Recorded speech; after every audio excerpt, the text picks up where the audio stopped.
All right, welcome everyone to the May 3rd Historic District Commission meeting. This board's actions in these matters has been deemed to be quasi-judicial in nature. If any person believes any member of the board has a conflict of interest, that issue shall be raised at this point, or it will be deemed waived. I'm going to introduce everyone from my right, Joanna Landis. Good evening. Dr. Dan Brown. Good evening. And Martin Ryan. Good evening. Reagan Rudig. Good evening. Vice Chair Margot Doring. Hello. I'm John Wyckoff. Planning, it's Nick Cracknell. Good evening. And Rich Blaylock, you're here. Good evening. And David Adams. Good evening. Karen Bouffard. Good evening. All right, all. We have some administrative approvals, and Nick Mr. Chair? usually starts right out on this. I need to recuse myself from number 5 from the butter. Okay, so you're recused from number 5.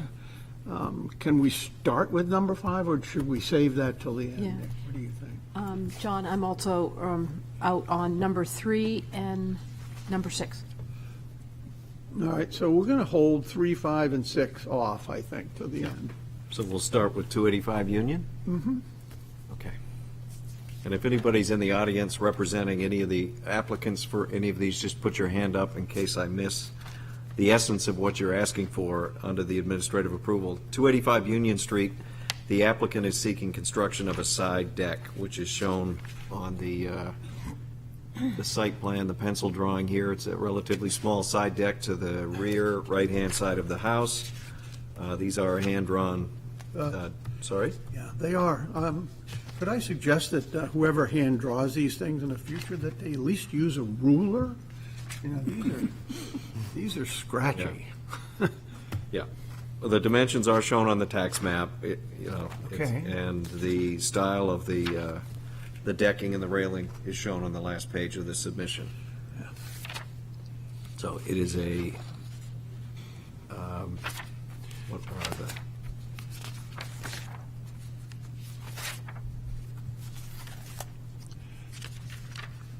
Yeah, 12 feet wide. 6 by 17 deck with stairs. Pretty sizable. Is anybody in the audience representing? Do you want to come up and maybe answer some questions? Tell them why you didn't have a ruler. Yeah, Yeah. where's the ruler? Jeff White, homeowner. I did not draw that, my builder did, but I'll give him a hard time for you guys. Please. Is it a wood deck? Yeah, it'll be And the railing system, It'll be all wood. All wood, huh? Cedar boards, Yeah. and the railings and balusters will be white. and you're, painted white. Yeah. Yeah. Any questions for the applicant? Is this the rail? Is it what? What we're seeing in the photograph, is that the type of rail you're going to provide? That's what we're thinking, yeah. Okay. But we're fine with square or Victorian, whatever. Sure. And you mean this one on the screen, right? Right. I'll just say I walk my dog often around this loop, and you really cannot see this door at all because of the fence and the cars parked there. It's not highly visible, for what it's worth. And it is 6 feet deep off the house? It's quite Correct. narrow? Yep. All right, thank you. Another question? Move. Everybody good? Yeah. All right. 260 Marcy. This is a proposal to replace the existing fence, which I believe is wood, with Yes. what I believe is a vinyl fence. Yeah. Is anyone in the audience representing Marcy Street? Okay. So you can imagine what we recommended. But this is what the applicant is requesting, a vinyl fence at 260 Marcy. And the style is shown on the last image in the packet, in the application. Yeah. I'll pull it up, right there. So Nick, nobody is here. Well, they don't have to be here. I'll just say I don't have any problem with the style at all, but especially in such a prominent location right on the street, it needs to be wood. I agree. Okay. Anybody else want to stipulate that that fence style as designed is appropriate, provided it's constructed out of wood? Yes. Yes. Yep. Looks pretty unanimous. Okay, all right, Very good. writing it down. All right. Was 3 on the short list? We're skipping 3 and going to 4. 4 is 333 Newcastle. They are seeking approval for removal and replacement of an existing fence. This is almost exempt, except the style is changing of the wood fence. Anybody in the audience? I don't see a hand.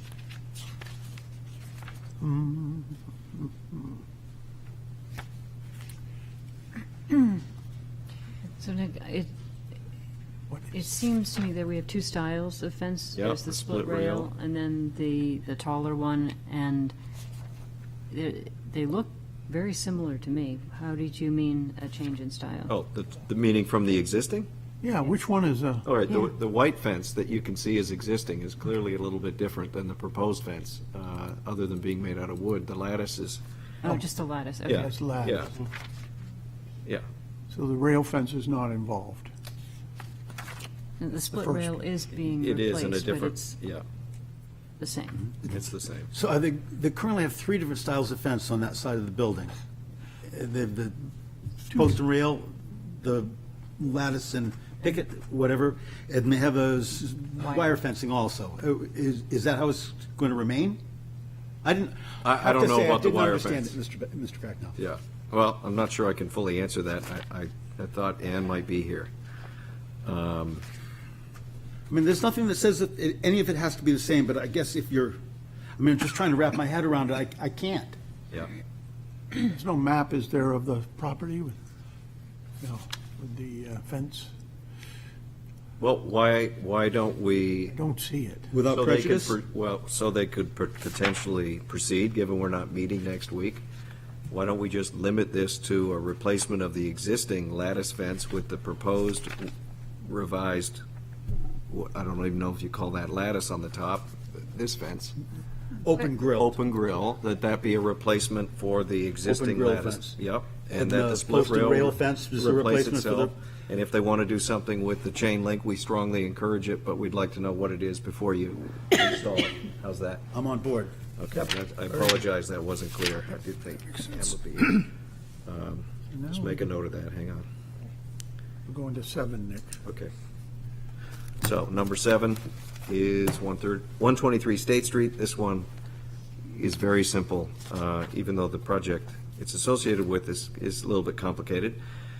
This property here is a 2-unit condominium, and as most of you know from the discussions next door at 129 State Street, this deck that you see on the screen that's currently behind the condominiums that face State Street with parking off sheet, they're lagged into the wall of the abutting property, and there's no easement for that lagged in ledger board that's holding up the deck. So what they would like to do, and both parties have agreed to do it, is put this post temporarily here till they work out a bigger solution. The post will match all the other posts that are there, so if it ends up being the permanent solution, it'll be consistent with everything else underneath that deck. So that's it. Yeah. It's a 4x4 post wrapped with probably 1x6. The only problem I could see with that is, I mean, the reason that they're doing that is because the building that has being removed. is being removed and will undoubtedly have some excavation there, and that post is going to be right there. Well, both parties have coordinated, so they've probably figured out how to deal with that. Yeah, but- okay. They could have a temporary post. Yeah, I think they probably will do that. All righty. Okay, so that's it for that one. We on to 8. All the rest are good, okay. So 8 is 161 Deer Street, and this is the project that was recently approved where I'll turn that, where the Wells Fargo business, I think, is still on the ground floor. That building's being replaced with a mixed-use building, and one of the stipulations was that they come back with the screening material for the existing and proposed transformers on Maplewood Ave, sort of on the front corner of the building, and the proposal in this application, which, again, I'll turn this 90 degrees in a second, is to have a decorative screen, kind of a fence screen. And I know Terrence is here if you have any questions. Is this owned by the owners of 161 Deer, or is this owned by Public Service? It's owned by 161 It's part of the project. And, you know, the community space goes behind the building, around, through the transformers, around the transformers. And then you can come out the backside of the building on Deer Street out to Deer Street itself. Any comments on this? Okay. Yeah, that's the image there of the screen. Okay. We'll move to number 9, which is, I don't know if Carla has made it here. Carla wanted to be here for this. If we get stuck, then we'll move this. She's got something somewhere else that she might be running a little bit late. Carla Goodnight, who did the work on this. The applicant seeking approval for changes to the previously approved design, and I didn't think they were overly consequential. Let me get the view here. This largely, these keep turning. The changes relate to the skylights on the building, the dormers, the windows are just slightly different. They've moved in certain locations from where they were approved. It's all identified. Nothing stuck out to me personally as detrimental to the project, but that's why they're here. They've made minor field changes, which have been caught up in the compliance review as they move through the phasing of the project. So if anybody has any issues with what's being requested, I would suggest we table this till Carla can get here and answer the whys and hows. Yeah. No? Yeah. Okay. Okay. So that's the ones we don't have recusals from, right? And we have stipulations on number 2 for the fence needs to be made out of wood on Marcy Street. The chain link will come back later on 330 Marcy. And that was probably it. All righty, so would somebody please make a motion on administrative approvals 1, 2, 4, 7, 8, and 9? So moved? Second. All those in favor? Aye. Against? All righty. All right, so I guess we're on 70 Court Street. And 70 Court Street, the sign is not here for approval. It didn't need a variance. It's just adding lighting to that sign. Somebody here, too. And, perfect. I had asked Isaac to reach out to you, and you may have done it, I just don't see it in the packet, to be a little more clear on the lighting. I see there's like a sconce light here or something in the, I'll pull it up on the screen, that came in with the original Yeah. application. But it wasn't really clear to me what you're proposing to light that sign. And again, we're not here to approve the sign, just the lighting for the sign. Right, thank you, Mr. Chair and Mr. Cracknell. So, Just your name and address. Andrew Simonis, 70 Court Street owner. What we are intending to do is use dark sky compliant lighting, and what we are also intending to do is mimic the lighting that exists on our neighboring properties, which exist within the bushes and landscaping, and project those up onto the sign itself. Then there will be minimal lighting in the front of the building that will project onto the building, but not outward to neighboring properties. So is all that lighting not on the building, meaning not the light itself, but the equipment, the light fixture itself is in the garden? Correct. Okay. Well, that's what wasn't clear to me when I looked at this the end of last week. So I'm not even sure that's fully in our jurisdiction to do sort of the accent lighting. Where is this sconce going?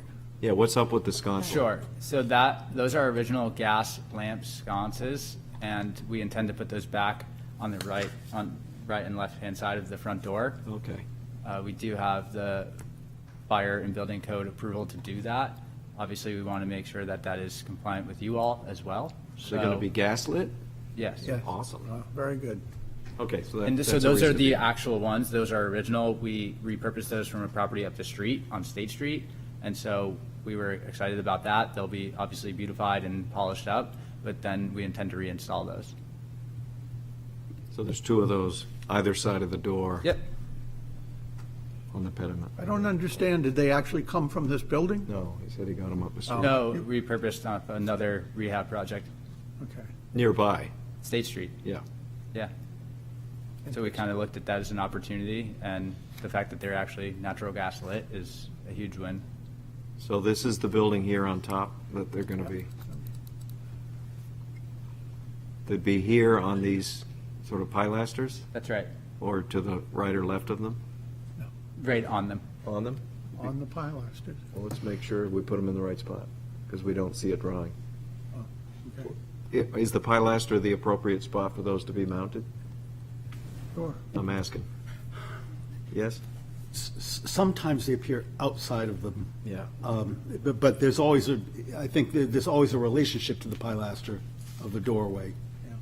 My only question would be the control box, is that mounted against the wall? For the lights themselves, Yes. they'll be on timers. Physically, I'm looking at I'll show a you the control image. box. Here, I'll pull it up on the screen. This box area here. That will Well, be that's the- the back of the light, isn't it? That will be dependent on how the installer deems able. Those do come off, so that is just a perimeter box. So if we can install them with the box, then we will. If you all say no, then we can try to eliminate them. Is it behind it? The box could go within the pilasters. That's kind of what my question was. That's what I think. I can't imagine that I don't know. that would be sticking out, but I don't know that. Well, if it were, we could also make the stipulation That the that control box is toward the building. be painted white also. I mean, whatever color. It'll be painted with whatever color. Yeah, with the trim color. Yep. Thank you. When Okay. these were, I'm sorry, Yes. when these were removed from the property on State Street, were they mounted with the box? I didn't see them, You to be didn't? honest. Okay. We just Okay. were handed them, and we didn't ask many questions. Okay. Seems like you definitely want the box on the building, though. I'm just not familiar with them, so I'm kind of interested in how. I know, now that I look at it, the gas pipe does come out of the bottom of the box, so it can't be within the building. No. I can also, subsequent to this meeting, send you a photo of that pilaster and the trim and where those pipes will come out from. I didn't get in the packet here, but maybe Isaac got it. Nope, definitely didn't, because I didn't send it to you. So Oh, I apologize for that. clever. But, but I can definitely do that. I make a and- lot of mistakes, but. And we can get that to you as soon as tomorrow, so. Okay. I think that's. All right, well, for stipulated. now, the gas lights are going to be located on the pilasters, and the control box to the field painted, the trim color, and located on the rear against the building. Because what No. that has is a pilot light. Yes. So it has that thermocouple, just like my furnace, that goes down and around, and that all has to be exposed. Yeah. Right. Is there also an electric, like an LED light system that's going to light the front of the building, you said? Correct. Garden? Where is that fixture provided? He doesn't have one, but it's in the garden, Those are in the garden. Oh, I see. so it's not really what we It's not normally there. look at. Jurisdiction, okay. Not technically. We had conflicting answers only due to that dark sky lighting. Well, that applies. but Okay, that's yeah, not- and so to that point, we used the reference point of the building directly next to us and said, this is what they're doing. We don't intend to change what they do because it works. And so that's where we're headed. Again, we can provide as much detail as you want on that. At When are you another time. installing that ground-mounted lighting system? When or When? You got a month? next month, yeah. So why don't you come back for that, despite the technicality of it not being on the building, it's worth having a look, I think, just to make sure it's appropriately lit. If everyone disagrees with me, then just speak up, but It's going to be a little black thing with some LEDs let's and. make sure it isn't the size of your chair. Okay. Yeah. Yeah, let's make sure. Where that it's a moving light and animated. Well, that's not allowed. Yeah. Projecting snowflakes coming down or something. We were back gonna for do, we were gonna do Christmas theme, seasonally. I know you want to do it right, so we'll have you back for that in a month, if Okay. you'd be willing to do that. Sorry about that, folks. What? I was just apologizing for a little bit of humor. I would like to say that the writer's strike will not affect us, though, so don't worry. All right. And although not necessarily a forum for question and answer, if replacing the front steps in kind where they exist as wood today, we will replace them as granite. Yes. Is that something that you all would have to approve as well? Technically, yes. And I think, given the expense you're going to go through, I'd love to talk to you about that. So Sure. you get the right granite with the right face and finish. And the reason that it comes up is because they are not the original front steps. This building was moved in 1955, and so they were put on after the fact. And so we are replacing the same rise, run, and width of those wooden steps with the granite. So obviously, we want to make sure that they align with whatever you guys like to see. I think, I'm not them, but that sounds awesome. But maybe they feel differently. But I would suggest you go to the Hill and you look at 411 on the Hill. They Okay. just replaced their steps on that building, Dave, you and I looked at. Yes. They're thermal cut on all sides, and I think it's outstanding. Yeah, that's- Versus the rock face or the rough, which is more available. All the same. Yeah, good. All the same. All right. Okay, thank you. Thank you. Sorry it took a little bit longer, but I appreciate it. Thank you. All right, number 5, which is 170 Mechanic, and I believe this is a generator that's being installed. Is the applicant here? Awesome. Can you come up? I just had a question, Peter, that I never got a chance to call you on, but Isaac might have, as to whether you were proposing any type of screen for the generator, any landscaping around it. What? Yeah. I'll pull it up. Is it on the back? Just your name and address, Peter. Peter Moran, 170 Mechanic Street. Behind the garage, So, Nick, there's a fence in front of it, right here, from Hunking Okay. Street. a two-rail fence that's already there. This is his house. Okay, is there an image in here that's going to show that very clearly, where that And you fence can is? see it's There's the generator, right? Yep, and, yes, so, Just tell if me you look to where it go. is on the next, let's see, if you just go back up and go to the left. take Oh, your- geez. Go to the what? So, go, right there, and if that open, I don't know if you can expand that, but you'll see the fence, I think you'll see the fence there, maybe not. I don't see a fence there. Okay, let me just see here. How far away is the fence from, 4.5 feet? oh, that's it? Yeah. Okay, 4.25, I think it is. well, that's close. How high is this fence? And the fence is how high? And the fence is a two-rail fence that's been there. Yeah, it's not a screening fence. yeah. Screening fence. So it's yeah. not a screen fence. We need screening. you Yeah, can- so they're going to tell you. Probably you need some, at least landscaping. No. No? No. You want to? Landscaping diet. Yeah, we've gotten away from landscaping because sometimes it works. bushes die. I die.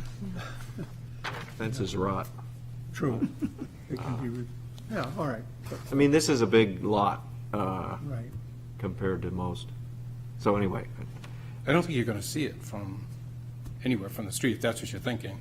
Well, when I walked past, I could see it from, I think it's Hunking Street, is your neighbor's backyard. You look straight through there, it is. You can see the unit, The back of the garage with it's behind the garage, is it yeah, not? can I walk over here for a second? yeah, you just need to take the microphone if you're going to speak. Yeah. Pull it out, pull it out. Pull it out and don't touch the screen.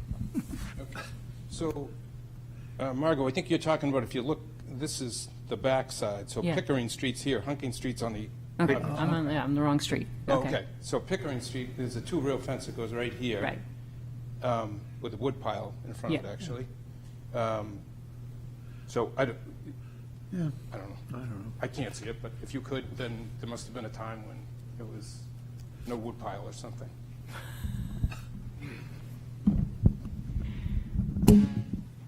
The back side of your garage Yeah. is visible. Oh, sure And it if is. that- And if that's, Yeah. and if it is sitting in front of the back side of your garage, then ergo, it is visible from the street. That was just my point. Okay.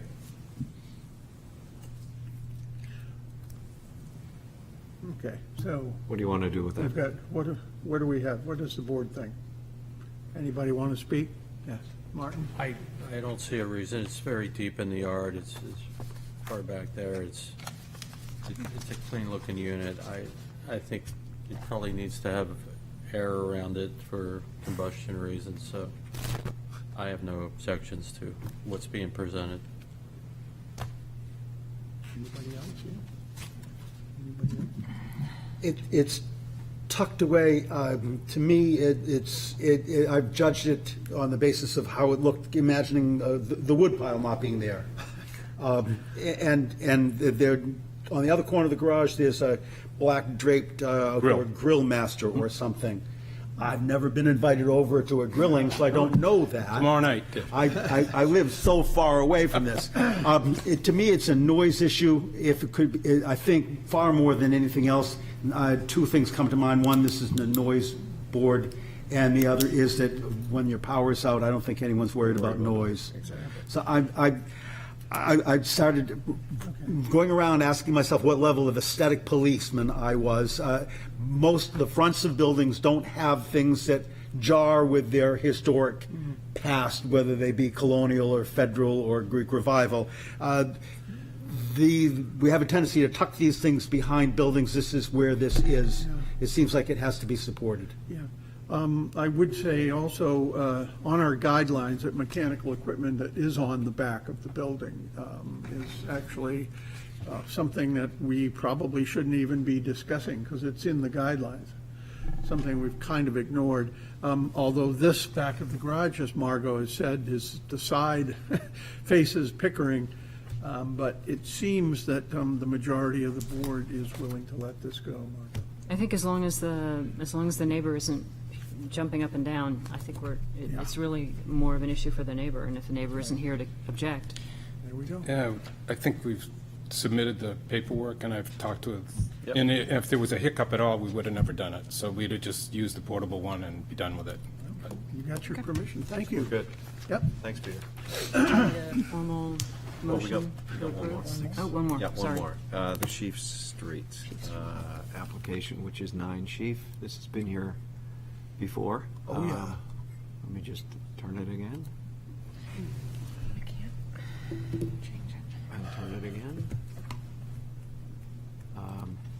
Perfect, the applicant's here. The request for this project is to get approval for the skylights, the condenser, and the garage door design. I think this is a follow-up to your previous. Correct. Michael Favonio from 9 Sheaf Street.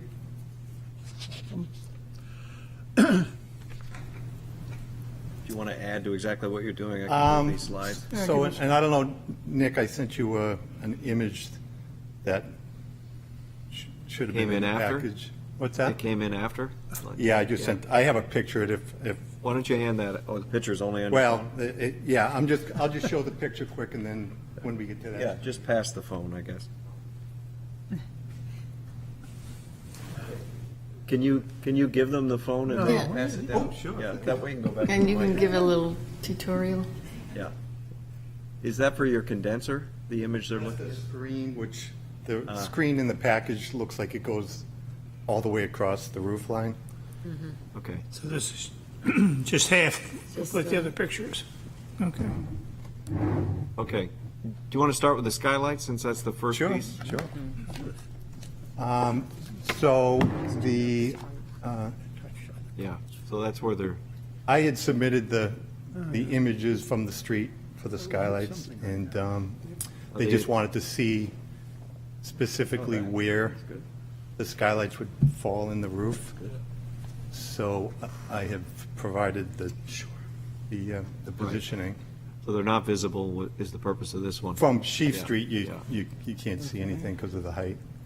So that is the front. Yeah, the back. In the rear, I had added the skylight that was not in the original. Is this where the screen is going to go? That's the screen option for the condenser. So, Is that we- versus what's on the phone? What were we just looking at? oh, that, It's yeah, the so I condenser go in the one back. more picture. Or two, probably two more pictures. Oh, right there. So one more picture. Yeah.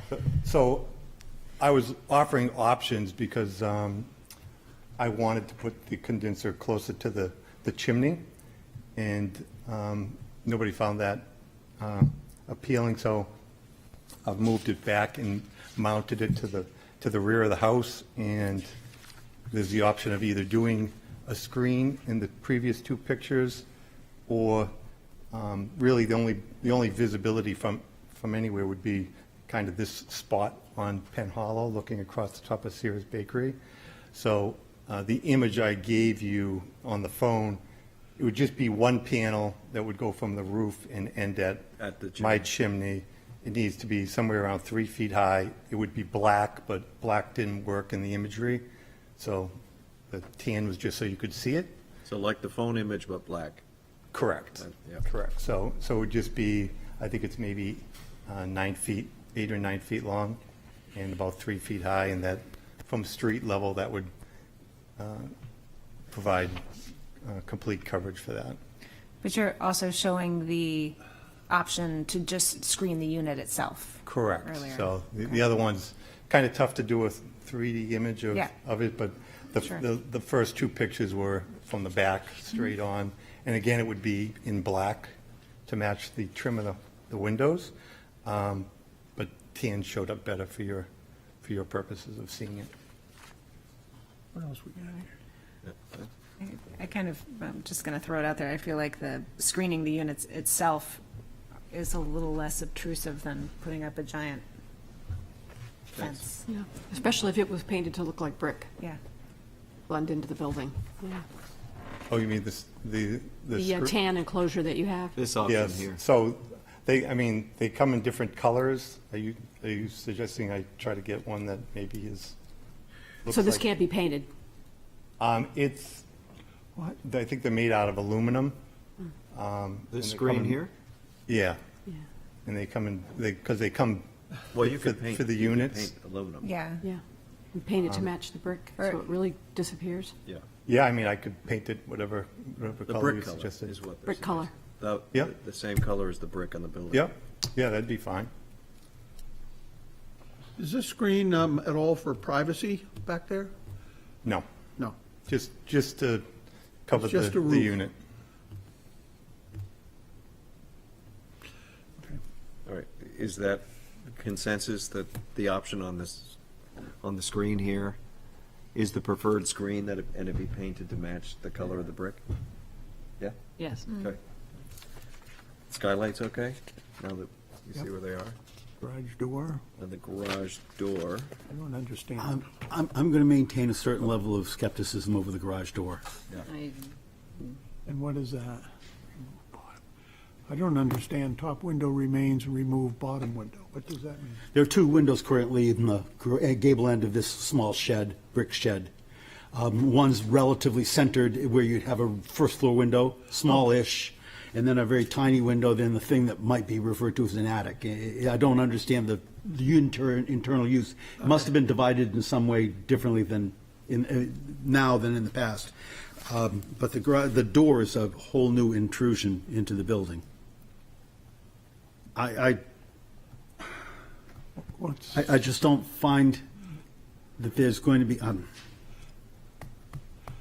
If I could add, because some of you were not present at the previous meeting, the goal of the previous meeting was to determine that the aesthetics of putting the garage door in this position, in this appearance, was voted, and the concern of the physical building of it was what tonight's administrative rule was to speak about. So I went to Alex Ross, engineer, and I had him design the flooring in the garage door opening so that you could see that an engineer believed that it was perfectly feasible function. So as much as I appreciate that he doesn't like the intrusion of the garage door, we kind of passed that on the last meeting, and this meeting was just to make sure that an engineer felt like they could design it, and then it was going to be up to permitting and the engineer to come to a. Well, I don't think that we actually voted on anything, and I do recall that both David and I had reservations, so I think it might be a little premature to say that There was design definitely a was- vote. Yeah, we sent him away with the thought that he would consult with an engineer and come back with some specifics, as I recall. does sound right. even if there was a discussion, a concern about the garage design. I think that's what he walked out of here with. I'm not understanding, what is the problem? What is this garage door constructed of? Is this, So it's the gable end of a building, and I'm looking to have parking at my residence, so. what's this- it made out of? The garage door, wood, It's a wooden garage door, yes.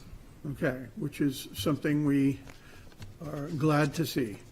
And what is better to see, this garage door or the back end of somebody's car? Is that the? Well, no, the discussion is creating The opening. opening in the door, opening in the gable wall to have the access to park a car. Knocking out the bricks and putting in the, So has been expressed that he has had approval for this.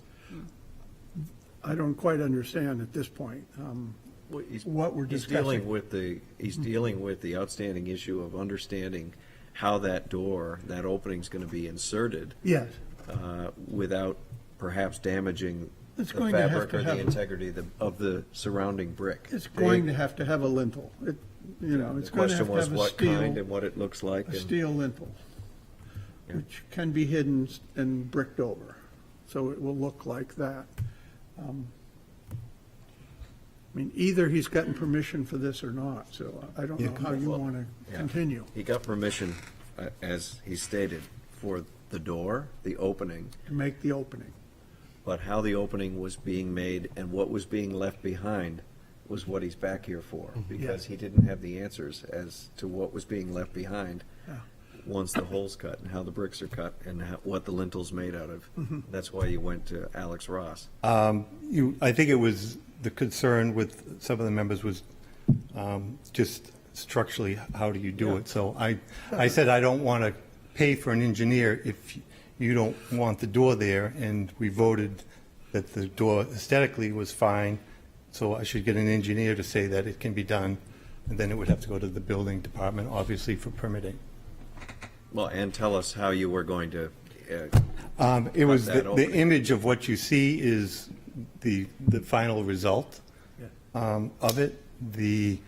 I mean, I've had described to me how the mason puts in the opening, and so is it a big piece of angle iron at the top? pretty much they insert a lintel across the top, and I know that Dave doesn't like the simplicity of it, but then they remove the bricks and put in an LVL and support the sides, and then Alex has tied in the jack studs with the LVL to create the support with a piece of steel.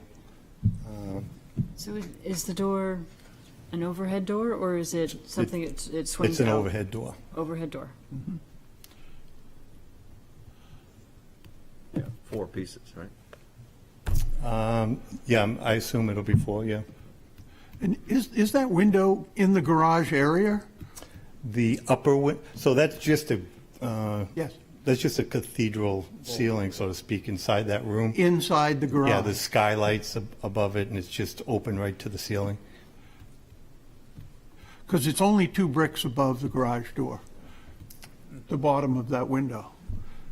I'd have, Yeah. I'm not seeing how you even have 8-foot ceiling height, but, oh, no, No, the it's a vaulted ceiling. the ceiling height is okay. is That's what I'm very asking. high, yeah. That's what he said, though.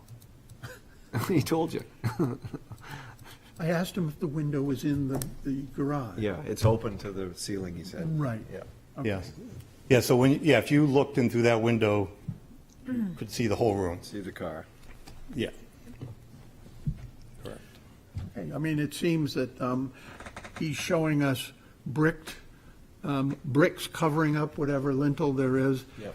And so if this is not the way it turns out, then you have to come back to us, and there's going to be. I understand. Okay, thank you very much. Can I Yeah. ask? Yes, a question? Martin. Is this a manufactured door that you would have a cut sheet for typically? So I have, based on the widths I want, it may end up being a custom door because it needs to be wood. Yeah, and it's, okay, so, all right, so, But it'll Match it. it'll look like the image. which, okay, so, all right, satisfied. legitimate question. Okay, I think we've gotten past this now. Yeah. Yeah, I think so. Right. Was there a stipulation, oh, there was for the screen, yes, that the unit, screen option will be applied to the unit and painted to match the brick, okay. So that's it. Okay, so I'm looking for a motion for 5-6. Well, there were two different recusals for that, so you had to recuse yourself from which one? Number 5. Okay, You want to do So- 5 first? sure. We could do 3, 5, and 6 altogether, but that's all right. We can't, because they're, Well, we could. Different people. Yeah, I'm out on court and Just do 5. all right. Okay, 5. For 5, I propose that we approve the administrative approval. As submitted, yeah. Seconded. All those in favor, say aye. Aye. Against? All right, and 3 and 6. Move that we approve with the following stipulations That have been read in. that have been read Yep. prior. Okay, Second. all those in favor, say aye. Aye. Against? I'd like to be opposed. Opposed. One opposed. Thank you, Mr. Chairman. So we have certificate of approval extensions. We have 2 of those. But I suppose before I get too carried away, I always seem to miss the postponements. And so we have request to postpone a work session requested by Christopher Daniel Freund for 37 Prospect Street. Could I have a motion to postpone that, please? So moved. Second? All those in favor, say aye. Aye. Yes. And then under public hearings, we have a request to postpone 129 State Street LLC owner for property located at 129 State Street. Could I have a motion for that, please? So moved. So moved. All those in favor? Aye. All righty. I don't think, is there anything else, Nick? I don't think so. So, extension requests, yeah. Okay, so certificate of approval for extensions. 1-year extension of the certificate of approval originally granted on August 3rd, 2022 by One Market Square LLC owners for property located at 1 Congress Street wherein permission is requested to allow renovations to an existing structure, repair and upgrade building facades along Congress and High Street, in new construction to an existing structure, replace rear shed additions with a new 4-story addition. As per plans on file in the planning department, said property is shown on Assessor Map 117 as Lot 14, lies within Character District 5, Downtown Overlay, and Historic Districts. Could I have a motion to extend this? Motion to extend. A second. All right, all those in favor? Aye. Against? Okay.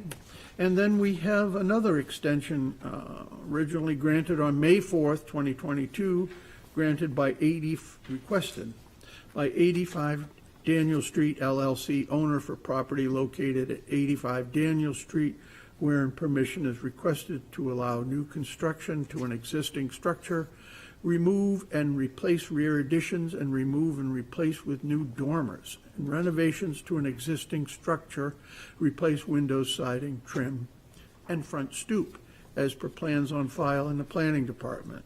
Said property is shown on Assessor Map 107 as Lot 8, lies within Character District 4 and Historic Districts. Could I have a motion, please? Motion to extend. All right. Seconded. All those in favor? Aye. Against? Okay, so you have your extension, work sessions, old business.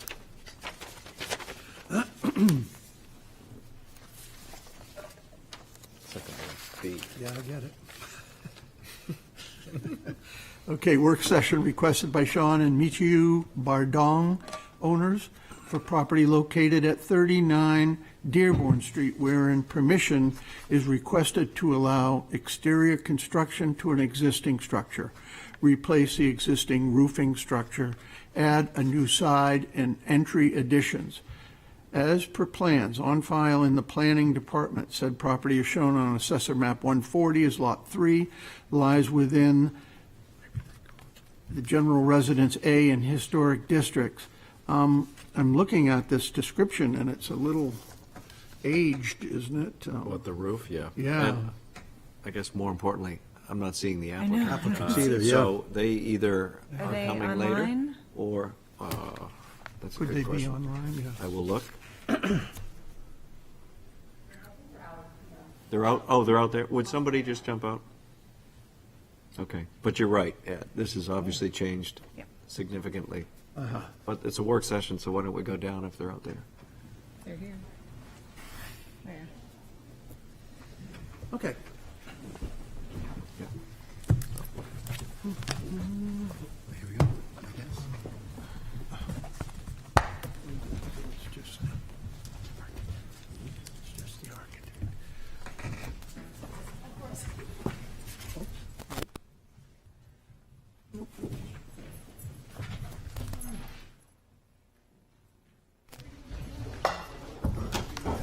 Thank you for grabbing that.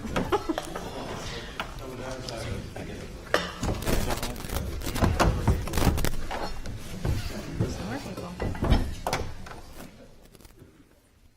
Probably need another seat. Consider. Are there more people tonight, or is it just me? I'm sorry? More people tonight? Oh, yeah. Wow, we're so lucky. Yes, you are. Welcome, welcome. Thank Work you. session. Did you have some research to do on windows as far as the side of the garage? Is that something we're discussing? In Whether or not terms you of could- the, we've been going back and forth, not just with you, but also with the civil engineer and the structural engineer, as far as what's the back and the side. So, and correct me if I'm wrong, Nick, I consider the front of the house Dearborn, facing Dearborn, Street? straight. Yeah. Yeah. So that would be the right side of the house. Is that what you're referring to? Yeah, Yeah. and the garage. I mean, not a garage, it's not a garage. But the- Colonial edition. The The colonial yes. edition, exactly. So we did put windows on the, as you're seeing right there, on the, that's technically now the front of the, well, has always been the front of the house. And the right side is where we do need an easement. And you can see on the elevations that I am proposing what the window layout would look like, should we be able to get that easement. And that's more further back in the elevations. So you can see that we proceeded with version 7, which was the historic cape, preserving the historic cape with the colonial addition. One of the things, probably the thing that we spent the most time on was talking about the front elevation. And Nick, maybe if we could go to A8. Yes. That's kind of half-inch scale, so it's a little easier to see. So what we did here was simplify the door entry. That door matches the existing door to the current kitchen, and that door will be moved to the entryway, the new entryway. We simplified the windows on the front and took off the skylights. We also made the windows in the connector area longer so that the whole thing is primarily glass. So you can see all the way through it on both sides. And again, there won't be any siding on that connector. That will just be trim work. And then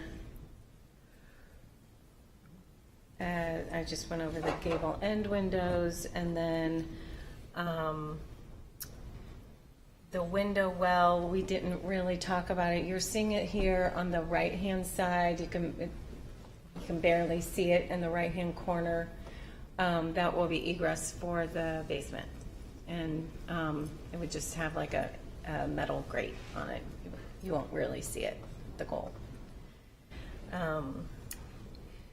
The one thing I wanted to discuss again was the windows on the historic Cape right now are a little bit of a mishmash. Some 6/1, some 1/1, some 2/1, and we're proposing 2/1 in the historic Cape and switching over to the 6/1 because in anything that's quote unquote modern, which would be the kitchen addition, already has the 6/1. So that's why we're proposing the 6/1 on the Colonial and in the connector. Sort of, in my mind, is setting the historic piece apart. We can have a conversation about that because all of those need to be replaced. They're all, like I said, a mishmash. We're trying to create a more cohesive look here. So that's what I dove into. Yep. That's it, huh? Yeah. Yeah, so what we need to do is have a little discussion from everybody, and I'd like to start from the right, which would be Martin, if that's all I right. would, wouldn't you? I just see some refinement. I don't really have, I know there was some discussion about concerns about some of the adjacent property it being tight up against it. I think you were looking at a variance, is that true, to put the building closer to the setbacks, within the setbacks and property line? You are correct. I should have mentioned that before. We do have to go back in front of the BOA. We will need relief. Our lot coverage will be about the same as what we're already approved for, but it is different. So it is closer to the property line, yeah. But I'm not going to look at that. That's, if you can't get it, that you'll be back, I guess. Yeah. Right. But you at one point in time, you didn't have windows in certain points because of the Correct, fire, Yeah. and now you do. What I was hearing from this board was you'd like to at least see what it would look like should we get that easement.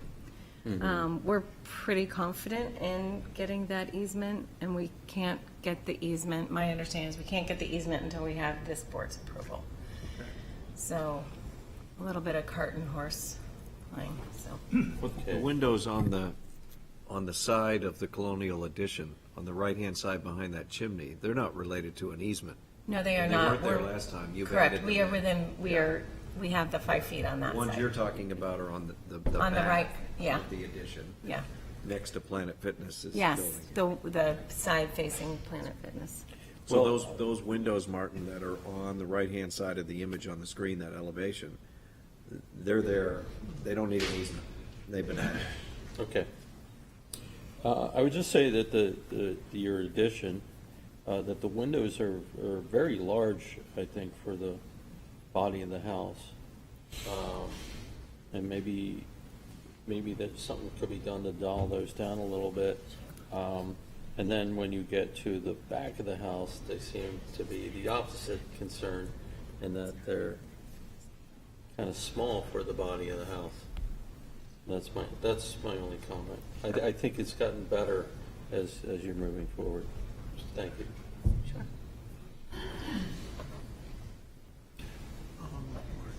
I think I agree with Martin. I think the only reservation I have about the design so far is the windows on the front facade. I think because they're coupled or ganged together to the right and the left and in the center, most colonials don't have them ganged together like that. Usually they're very discreet and separate. And I know that that's very traditional, and you may be designing this way because of some need on the interior, but perhaps there's a way to get a compromise between them where instead of having two ganged windows on the right and the left, you simply have one larger window and maybe from three. I'm not going to try and solve the problem for you, but this amount of windows and them coupled together like that is a very modern interpretation, so I'm torn between saying, yeah, we want to have something that says this is modern, but then not going too far so that it looks outside of the colonial vernacular. Otherwise, I'm fine. Yeah, I think I was copying the kitchen windows, the 3 kitchen windows up in the primary. So. Reagan? Sure. No, I think this is a crazy conglomeration of pieces around this old little cape. But I don't think it's bad. I just think it makes the property and this house more interesting in how it has developed over time. And so I just really appreciate that you are keeping that historic structure and you're not going to, build anything. So it's still there. Yes, you're building a whole new wing basically that will meet your needs. And so I think that it's, it meets all the general criteria of what we preservationists like to see, which is that it's separate, it's clearly new. You could demolish that whole side of it and it wouldn't even affect the historic structure. So I think I agree with Margot in that it could be simplified a little bit to make it fit in better, but in general, I'm very supportive of everything you've brought forward. I don't have any problem with the windows. I think, having an idea of the language and purpose for the types of windows is good. So, no, I think that you've gone in the right direction, so thanks. Thank you. You've done a lot of work, and I think it looks great. I mean, I know I was one of the people who felt like, why were you swallowing up that little cape with a gambrel? I couldn't understand the rationale. I love what you've done. I see it really, as Reagan said, it looks like I've seen evolution happening. And I think with all that's going on in town right now, I think we have to give designers a little bit of leeway because of what's happening in the broader picture, if you know what I mean. So I commend you. Thank you. I have to add my agreement to everyone else that has really come along nicely. The big windows on the front, though, are your view, right? It's up to the mill pond, so I can appreciate that. And I'm not too upset about that. Especially because you wanted to do what you wanted to do. Karen? I'm just, all the talk about the windows, I like the project, I think it looks really good. But back to what you said originally about changing the windows, because you have the 6/1s and the 2/1s. The 2 windows in the old cape on the second floor, those are going to be what? The 2 new windows on the second floor? Yeah, those are 2/1, those are same, okay. So then I would say the same thing that Martin said, that I just, when I look at this, my eye keeps going to those 2 windows because they seem so large for that little building. I wonder if it couldn't be just sized a little bit differently. They're egress. Oh, the egress. Mm-hmm. Okay, yeah, got it. Well, it is what it is then. And I think if we touch them, Yeah. we have to comply. And right now, if you recall, and there's pictures, it has like a funky bay. Yeah, it had a bay. so, Very yeah, bad yeah. 70s bay that. Okay, so that's a bedroom up there, understand. Okay, yeah, it's great. Mr. Adams? I know that it's not more of the old house. It's a new statement.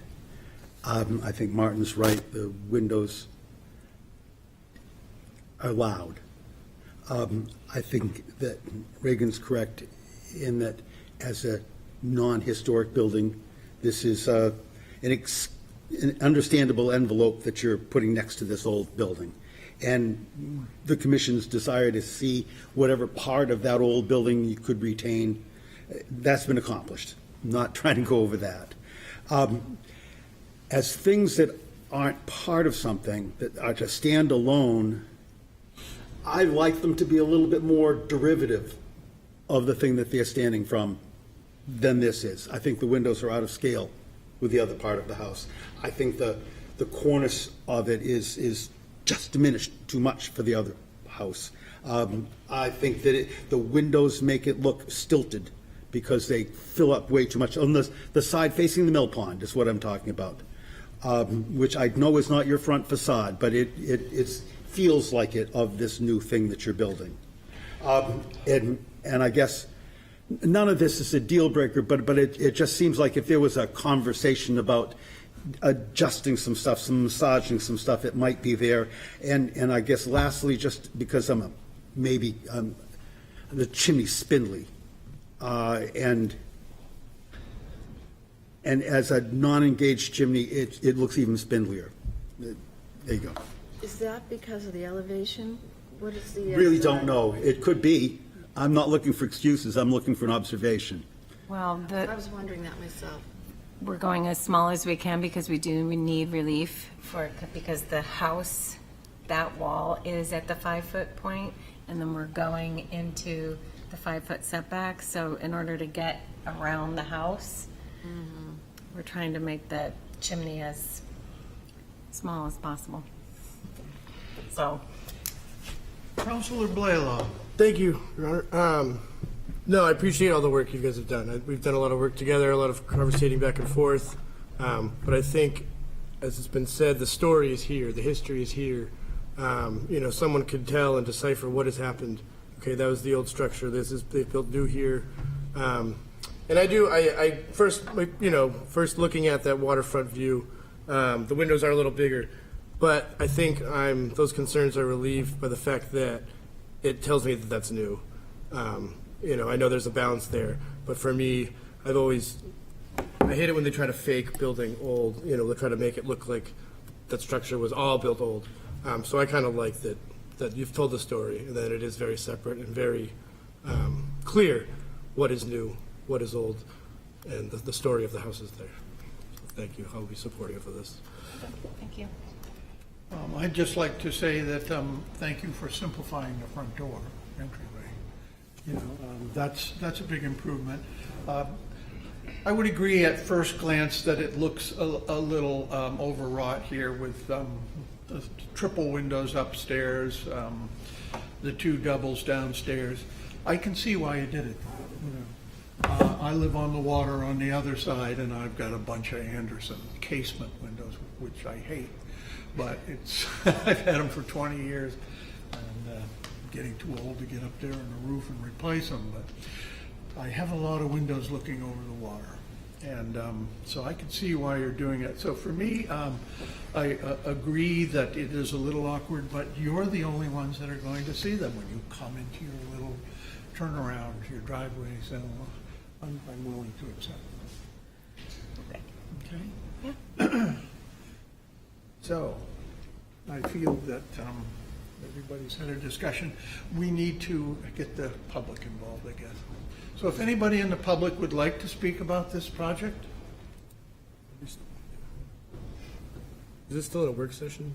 It is, yeah. Is this going into public hearing or no? No. No, it isn't. Okay. So no one's raised their hand. Okay. Do you want to see any of our materials that we're selecting? Yeah. At the, Yep. So this is what we're looking at for the chimney because we're not able to use what is so far used on the house. Most of the materials we can use because we have natural shakes that we'll be reusing. Well, not reusing, but using new.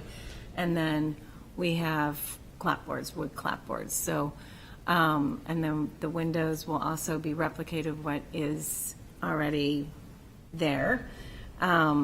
This seemed to be a little bit like we need to be able to show you the physical material. you want to pass those over? Look out for that microphone, though.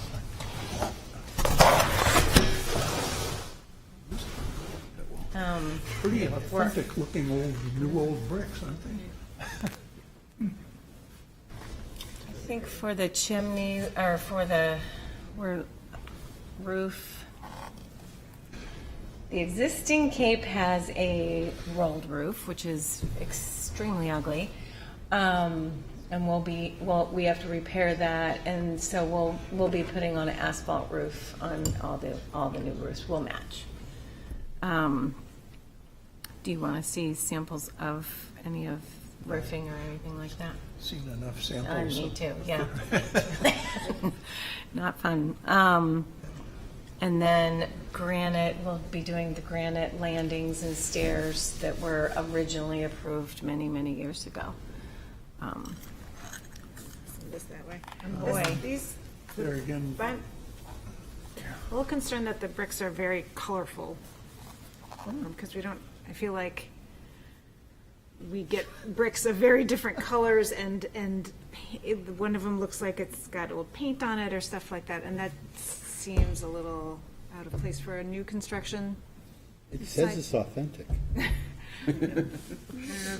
I mean, just a, It'll look like a chimney made out of used old bricks. yeah.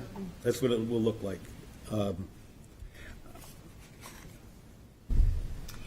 The bricks that are on the house, on the foundation, were taken from the original chimney. So that's why we can't replicate that. yeah. And I'm sure he used pretty much all of them. So we thought this matched as close see. as we could get. Does that make sense? Yeah, that makes more sense. The new brick against it looked really, really bad. Understanding that we don't want it to look.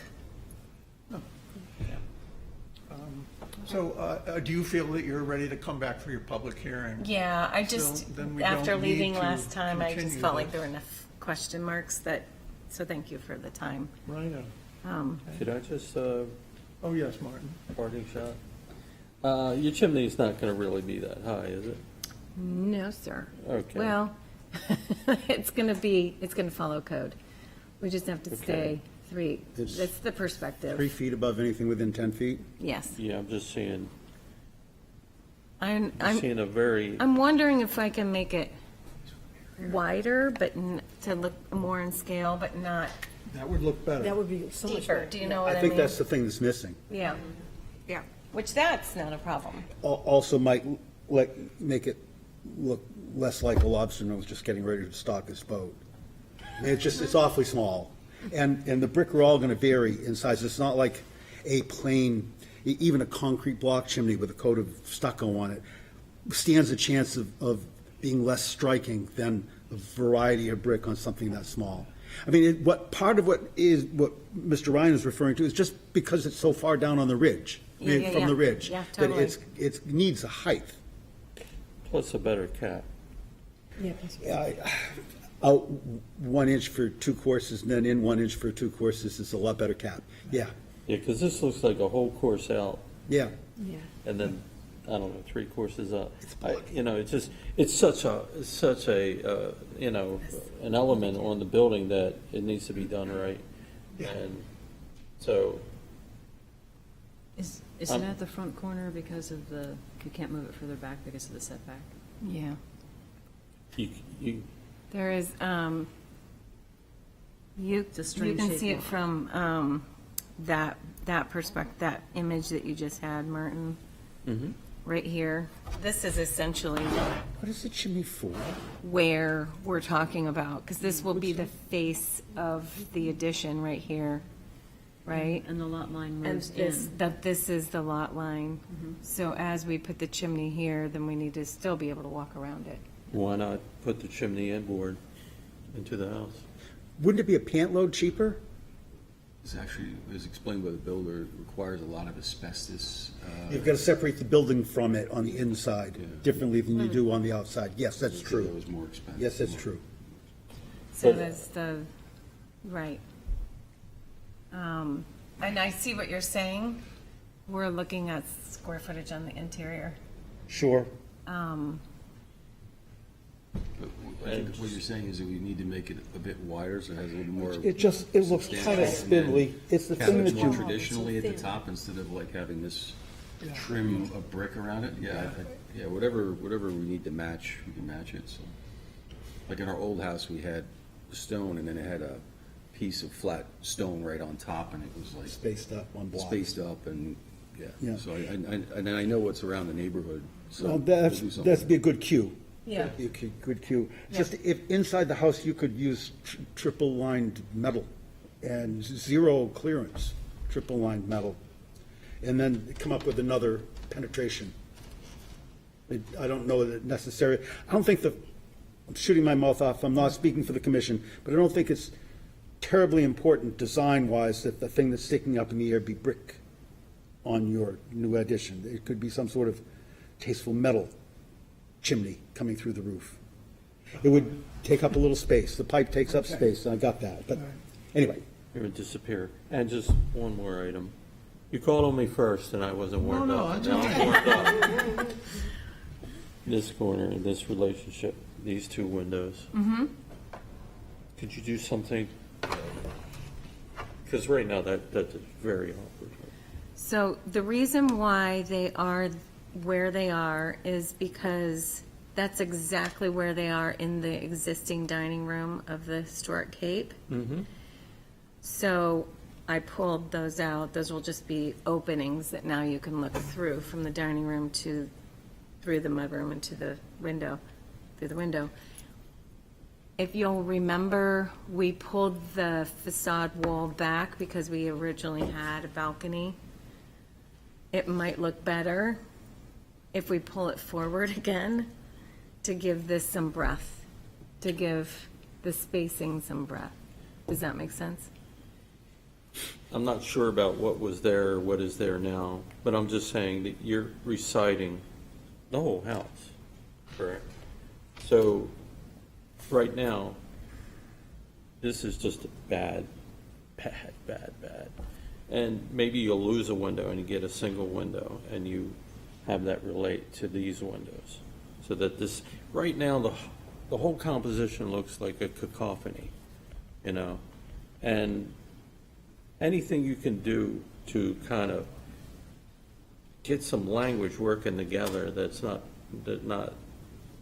a cacophony, would be a step in really pulling this together.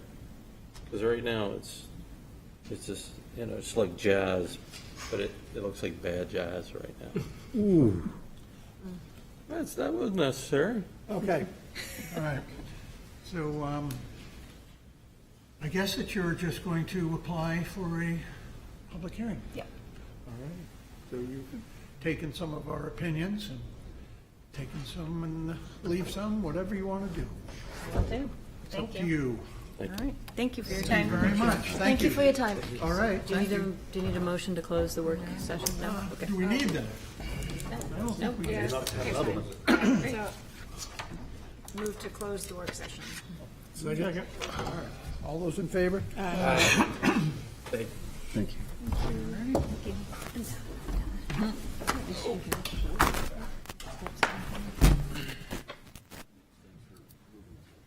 Yeah, no worries.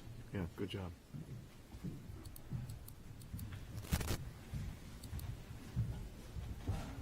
I'm sorry. Well, you shouldn't say that, because I just naturally go right to left. I hear you. And I can't think of anybody in Portsmouth more right. I should be the third one in. You should. Difficult to maintain, right? In this weather. It's beautiful, yeah. That's all school, permeable, driveway over on Maplewood. I like that, I like to use it. So we're down to public hearings, old business. Yes. B, petition of David A. Sinclair and Nicole J. Giustu, owner, for property located at 765 Mill Street, wherein permission is requested to allow the new construction of a detached garage with living space above as per plans on file in the planning department. Said property is shown on Assessor Map 148 as Lot 37, lies within General Residence A and Historic District. And who is here to present this? Jennifer Ramsey with Soma Studios. I'm also here with the owner and with Vicki Martell from Woodburn and Company for landscape. And And as you said, we're here to review the proposed garage structure at this property. It's been a little while since we've kind of recapped, so I'm just going to do a little bit of an overview, starting with the site plan. So the first couple sheets. I think it's been since December that we've actually talked about the project on like that scale. We've been focusing on the building quite a bit. So this cover sheet here, this site plan from Altus shows the existing property, and this is a half-acre lot, and it was once two separate lots which were involuntarily merged by the city. So that's what that dashed line that goes east and west depicts, is this was two separate parcels. So bringing this up, it's a means to illustrate the actual size of the lot in question and to quantify the size of the building being proposed. But what's also valuable to understand is where we're locating our building on this side of the property. So as a single lot, a home could have been located there, and based on setbacks, the home probably would have been centered on the lot and run in the long dimension, similar to the existing primary home on this parcel. And by way of that, it would have impacted surrounding properties in a different way, light, visibility, airflow, views. So uniquely, because this is one property, which I'm going to mention this because Nick and I have had a few conversations about other corner lots recently, which have been interesting. As a corner lot, this lot has two fronts and two sides. There's no rear setback, in fact, because, as Nick explained to me, a front sight line can't touch a back sight line. Was that what was explained? So in fact, we went for a variance for a backyard setback for this parcel, which was in an abundance of caution. We didn't actually need it. So this building where we've located on this corner lot is sitting inboard of both of the side setbacks, if you will, because there is no rear. So I just wanted to bring that up. But what this also allows us to do, because we don't have to deal with 20-foot setback, it's only 10, is we made the decision to locate our building to that back corner and condense it back there. And also the shape of it kind of curls around itself. So by locating it back there, we've actually preserved more of the open space on the lot as it is perceived currently. And that can be really well depicted if you go to page 3. Page 2 is just kind of a less detailed residential expansion plan from Altus. But page 3 is the landscape plan. And you can see in this view the shape of our property and the shape of our proposed building, how it sits in adjacency to the abutters, and that it's pulled back. So we have a good amount of open space still preserved here, sunlight, and what have you.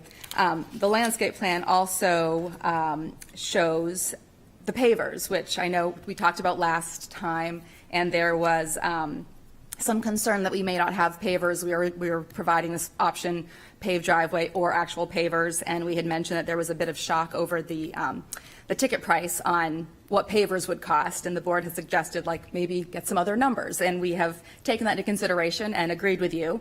And so we are going to do all pavers throughout the lot. I don't know what the new numbers have come in at, but this is going to be all paved as shown and also shown in the renderings. So as shown here on the landscape plan, there's an apron of pavers, there's a field of pavers, and so it's going to be much more of a charming courtyard space. It won't be endless blacktop. It won't be a parking lot. Also on this plan, though, it'll be more evident later on in the renderings, is that we had proposed some arborvitaes behind the building previously, and those weren't well received. So we've omit them from this plan. You won't see them here, but that'll be evident in the renderings later on in the packet. The next 2 pages are our floor plans, basically, and the first floor plan. Basically, again, this is to solve some parking issues. So we have a multifamily lot. We need to provide parking for those homes. We also are obligated to provide the ability for those cars to back up, turn around, and leave the property face on into the street. So the courtyard space provides that. And again, this shape allows us to be efficient in accommodating 4 cars if we needed to. Also on this plan and further into application, you'll see that on the left-hand side, we have reduced the size of that deck by about 90%. We have taken it off of the columns that were supporting it, and it's more of a balcony-style deck now supported on brackets. The next page is the second floor residence. It's a 1,500 square foot single-family residence, and there's a 200 square foot private office that is intended for the homeowner. And then the next sheets get into our elevations, which we've been discussing quite a bit, but these will show you that reduced deck. This first sheet here, sheet 3 of the architectural drawings, also has a number of photos. For this property, we are relying heavily on the existing buildings on the site, which have some really lovely details. We are going to be measuring and mimicking those details on our building. I know we've reviewed this at length, so I can answer any questions if you have them, but the multitude of the details for this building are coming from the primary home, especially. And then we blew up 2 of the primary views of this project in color rendering, so you get a little more sense of the shadow line and what some of the swales of the shingles are going to create in terms of depth, richness, how we've kind of broken up the large roof mass with some of these gable structures, which are representational of what's on the main home as well. Colors, patterns, all of the materials are going to be matching what's on the main house. The second large blow-up rendering, the next one, is the one where you can get a better view of that side, where we've changed the deck to a balcony, reduced it considerably in size. We've omit a set of double French doors, so we only have 1 now coming out of that first floor level versus the 2.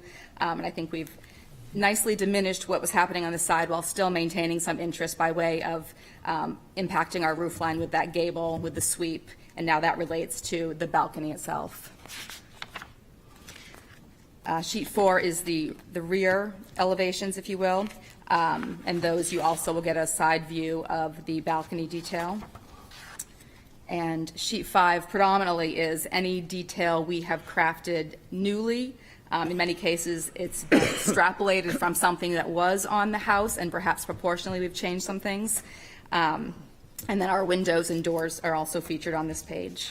And I guess the new detail would be the new bracket, which is slightly wider and deeper to support that balcony. So proportionally, it's similar to what is elsewhere in the project. We've just changed the width so we know it can be structural, and then it'll be wrapped and trimmed out. The next several sheets are the renderings, which I think are probably the most interesting. This is the front view, which you've seen before. It shows our building tucked back in the back of the lot, and again, very much in keeping with the primary house that's up at the street here. The next view is the entry view, and you can see we're showing all of that, those pavers as you would drive in and swing around. There's some landscaping to give it some layers of privacy, but this is essentially where cars will enter and exit, and also beyond where the garage is, where they'll have that turnaround capability. The next rendering, this one here. So this shows proposed and existing. I will make mention, in this view, the thought would be that the fence represents the lot line, when in fact the actual property line is 4 feet closer to us. So if the fence were sitting on the property line, that would give some perception of the building being further back as well. But our fence is about 4 feet inboard. And then the last sheet here, I just kind of a storyboard of where we've come from and where we're going in terms of that view. So in the top, if you go right to left, or left to right rather, as you would read, the top view is existing conditions presently. To the right of that is where we first started, with a much larger deck, a much more open rail. There was less privacy between the neighbors. We then came in with the bottom left. There's those rows of that row of arborvitae, which we have opted to remove. And in that scheme, the deck had done, the railing had become solid with a little bit of rail on top of it, so we tried to increase privacy there. And then the final view that we're presenting tonight is, again, arborvitaes are gone, much smaller outdoor space by way of a balcony, just kind of a peekaboo view, but also that is, it's much further away from the neighbor's home than the deck had been. It's pulled to, closer into that courtyard space. The specifications in the back, from garage doors to French doors, windows, these haven't changed. These are all the same that you've seen, I think, the last 2 times we've been here. Certainly happy to answer questions about them, but they are the same specifications. And then also included in your pack is the letters of support and the real estate statements in terms of it not detracting from surrounding property values. Any questions? I hope that wasn't too fast. Okay. So if that's it for your presentation, all righty. Do we have questions? Anybody want to start? Anyone? Yes. I'll just say thank you for bringing the scale of that deck down. I think that's a lot more appropriate as far as respecting the neighbors, and I think it's a lot more, it's appropriate. Thank you. Thank you. All right.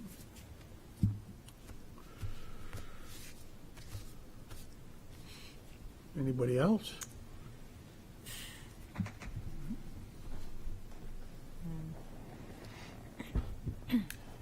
Okay, if there's just no say- other questions, I'll open it up to the public. I don't have any questions. I think that it has, I mean, it's evolved nicely.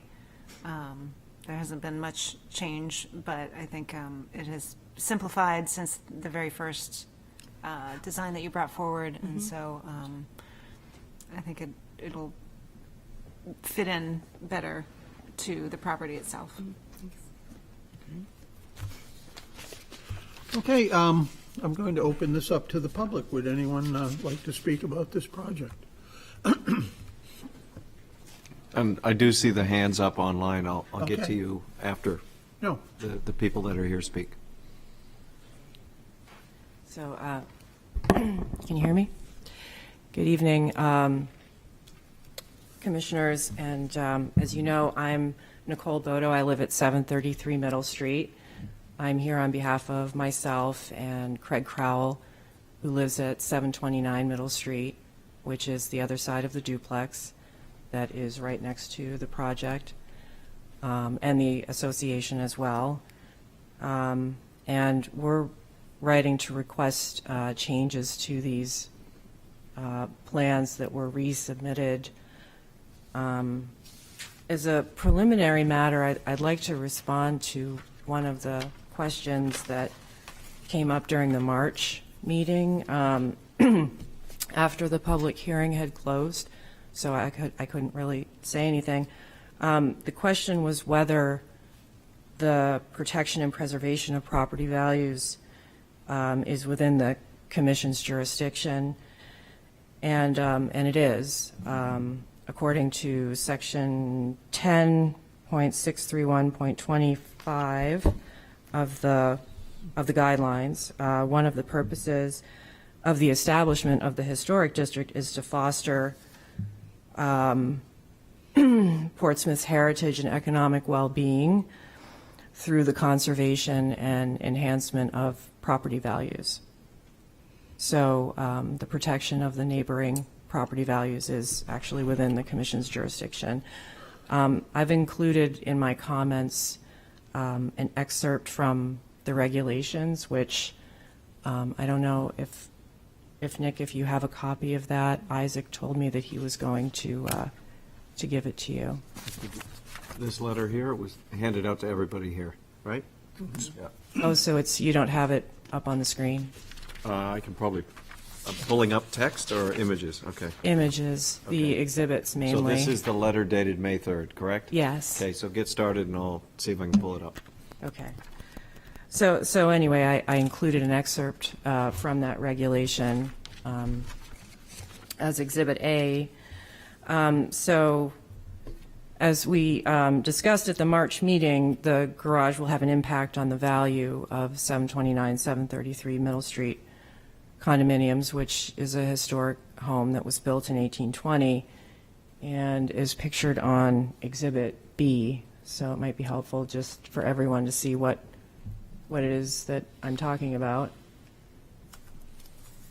So that's, thank you. That's 729, 733 Middle Street. I live on the right side, which is 733 Middle Street, about, well, less than 15 feet away in certain places. That's where the garage will be located. So, not only will the garage destroy any meaningful semblance of privacy on the part of any current or future resident of 733 Middle Street, but it will interfere with that property's access to light, air, and view. As I mentioned, it will be located approximately 15 feet in front of what is actually the front of 733 Middle Street. So the front of 733 Middle Street faces Lincoln Avenue, doesn't face Middle Street. So the garage is going to be in the front of it. So I'd like to also clarify another comment that was made during the last meeting after the public hearing had closed, to the effect that 733 Middle Street does not have access to much sunlight, and so it's really of no consequence if the garage is blocking it.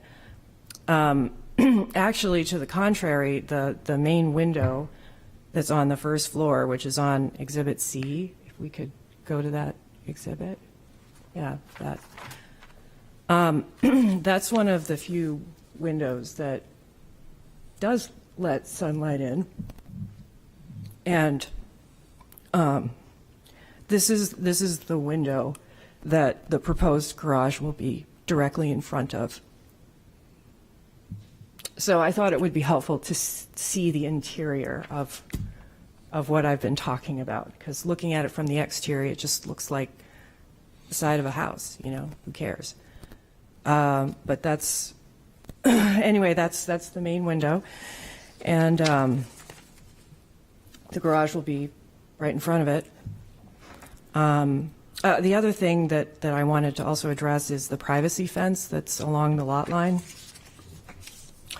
And that there's already an existing fence there that's blocking 733 Middle Street. And so the obstruction by a large wall, a garage wall essentially, will not make any difference in view. The privacy fence does not obstruct the view out of the main window or any other windows for that matter. As you can see there on Exhibit D, you can see the privacy fence in the background. So the main window sits sort of at a raised level, almost above the privacy fence. So it's not blocking it.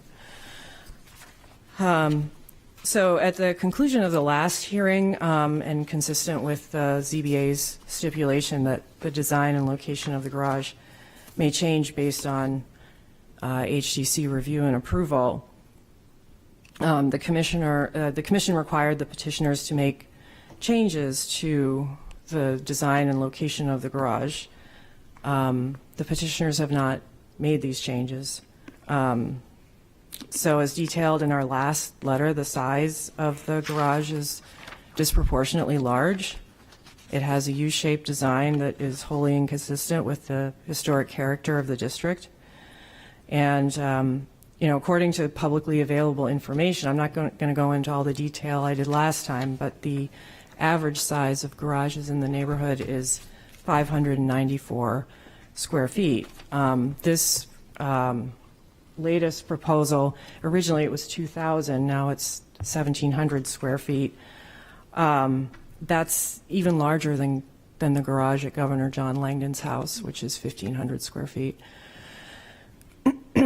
So, and although their lot is fairly large, and it is a fairly good-sized lot, it's actually 200 square feet smaller than the average lot in the district. Yet, despite all of this, the garage would be the largest garage in the historic district. So it's appropriate that the commission at the last meeting required them to reduce the overall size. They haven't done that, which is shown on their site plans in their most recently filed application. The square footage is almost exactly the same as before.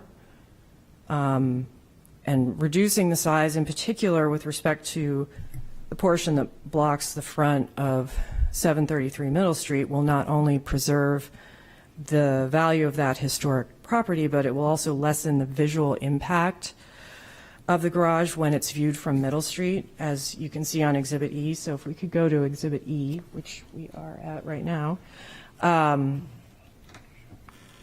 So they're going to need to, because the garage is so large, they're going to need to cut down 2 trees that are located in front of my dining room windows that you just saw. So they're cutting down those 2 trees so that they can put the garage in. But if the size is reduced enough so that the garage is pulled back, and I think that was actually the the term that was used at the last meeting, that they pull the garage back from Middle Street. Those trees would not need to be cut down. And if the trees remain there, then the garage won't be visible from Middle Street. Not as visible, it won't be in your face. So that will help preserve the historic character of the neighborhood in addition to conserving property values. So not only have they not reduced the size, but they have not eliminated the deck, which was instructed by the commission at the last meeting. They've instead substituted a balcony, which represents the same privacy issues. So we're asking that the commission require the petitioners to comply with previous instructions that were given to eliminate the deck and to reduce the size of the garage. The other thing that we wanted to raise, that we discussed in our last letter, is that there's really incomplete information about this proposed garage. So if you look at Exhibit F, if we could go to Exhibit F. Oh, that's it. Thank you.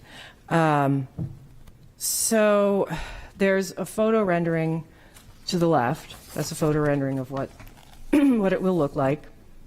And then to the right, that's a photo, that's an actual photo of what it looks like now. And you can see 765 Middle Street off to the side and 733 Middle Street in the background. That's actually the front of 733 Middle Street that is in the background. In the photo rendering, that's on the left, there's a tree next to the mudroom. I don't understand why anyone would put a tree in the middle of a driveway unless they were trying to hide something. And they haven't submitted any photo renderings that show what it looks like behind that tree. So the extent to which the project is blocking the front of 733 Middle Street. So and I'm assuming that they haven't submitted that because they don't want the commission to see it. So we're requesting that the commission require the petitioners to provide a photo rendering that shows what it will look like behind that tree and to comply with its previous instructions to reduce the size and to eliminate the deck. If this is done, then that will not only preserve property values, but it will also minimize the visual impact of the garage when you're standing on Middle Street looking in that direction. So on behalf of 729, 733 Middle Street condominiums, myself and Craig Crowell, thank you for considering our comments. Thank you. Is there any other comments from anybody else in the public? Okay, we have 5 people online that would like to Oh, speak. I'm sorry. So we'll start with Scott Healy. Okay. Go ahead, Scott. Yeah, I just had to unmute. Sorry. Can you hear me okay? Yes. Great. So I have lived in the neighborhood for Scott, where do you live? 9 years. Say again? What's the address? I'm sorry, 208 Willard Avenue. So not a direct abutter, of course, but I walk to work down in Portsmouth proper by this residence pretty regularly. And it seems to me that the proposed structure is quite immaculate and fits into a spot where there's plenty of land for it, and also accommodates the fact that we won't have to have more parking on the street. So I don't see any reason why we shouldn't have this. And the previous commenter who lives in the property keeps saying that her address is on Lincoln Street, but it's clearly on Middle Street, and so I don't understand the objection. So thank you very much. Thank you, Scott. We'll go to Peter Dawson. Peter, just give your name and address. Make sure it's you. Yep. Hi, this is Peter Dawson. Address is 648 Lincoln Ave. So I live across the street on Lincoln from Dave and Nicole. I'm in support of this project. I feel like they've done a tasteful job at creating a structure that is quite well done. It's consistent with the rest of their house. They've done a great job of taking care of their property and improving it over the last number of years that they've lived there. I've lived in the neighborhood for about 17 years. And I wish everybody took as good care of their properties as Dave and Nicole did. So I am definitely in support of the project. I'm excited to see it move forward. I'm glad that they're taking on this project as opposed to if they were to sell the property and someone else were to come in and try and subdivide it in the way that a lot of other properties have been subdivided. I think this is the best possible subdivision that you can do. Thank you, Peter. Thank you. Okay, Bob Graham.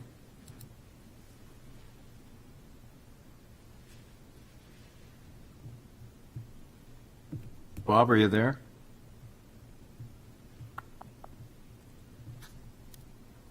Bob Graham. Hello, you got me? Yes. Hello. Name and address, please. Sorry. 664 Lincoln Avenue. And I live directly across from, actually, from the, pretty much the photo in Exhibit F on the right side. I echo what Peter Dawson has said.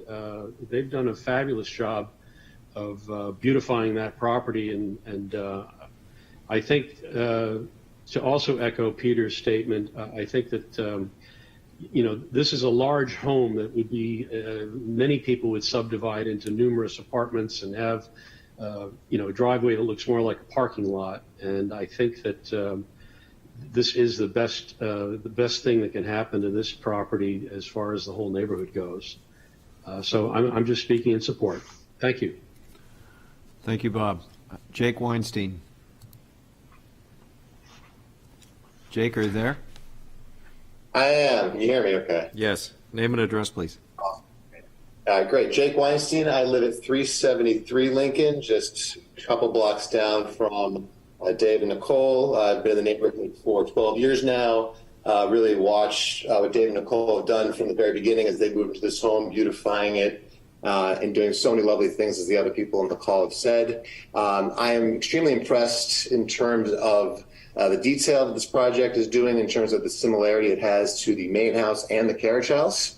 It is extremely tasteful, extremely pleasing to look at. I enjoy walking down Middle Ave, biking down Middle Ave, and seeing that house. And I think that this would be a lovely addition to the neighborhood and be representative of what this lovely city and town represents. Thank you. Thank you, Jake. Brian Rattay. Go ahead, Brian. Hello, Brian Rattay. I currently live at 457 Broad Street, having recently moved from this side of town. I know Dave and Nicole in a acquaintance way, and I was invited to speak on their behalf based on the project, also based upon the fact that I've built a number of projects in Portsmouth, and while I haven't built within the historic district, I think that there has been a significant amount of attention paid to the character and the style and the similarity of the property, and also, with regard to its unique, it's a very large parcel. They are looking for a garage, which is well within their right, and while they do happen to have a property that was made larger, and I think that in managing setbacks and density within the parcel, I think it's an extremely tastefully done project that, as best as possible, mitigates surrounding neighbors as well as what's important, and that some of the other people have spoken for on the call already. Thank you, Brian. How about Sam Dushkin? Hi, can you hear me okay? Yes. Name and address, please. My name is Sam Dushkin. I live at 149 Cass Street. I'm speaking in favor of this project. I walk my dog down Lincoln pretty frequently, and I was just blown away by these designs. I think the cobblestone visual appeal is, or rather the pavers driveway is elegant, and the plans that Dave and Nicole have for for landscape is spot on. I think the attention to detail that goes into the garage structure with the sweep and trim echoing the various aesthetic touches of the main structure really brings everything together. And I agree also with the point about parking, as well as making best use of the lot as opposed to, future subdivision or other uses for it. I think overall the entire design is immaculate. So I'm in support of the project. Thank you, Sam. I think the last speaker I've got here is Blake Dubin. Blake, are you there? Yes, can you hear me? Yes. Name and address, please. Yes, hi, my name is Blake Dubin. I live at 336 Miller Ave. I've lived in the neighborhood for 10 years, and having myself gone through significant additions to my house with a focus on tasteful architecture, I'd like to voice my support for this project. I think there is a meticulous attention to detail. It fits within the neighborhood and really complements the main house and the carriage house. I like the look of the balcony and feel the garage is appropriately sized for the multiple units on the property. And I really like the look of the tree in the driveway as well. I just want to voice my my approval for the project. I think it's a wonderful job on the architecture, and I look forward to seeing its completion. Thank you, Blake. That's everybody, I believe. Okay, all righty. So we have 3 letters with our package, and I'm going to close this public hearing and look for a motion with discussion of our criteria and review.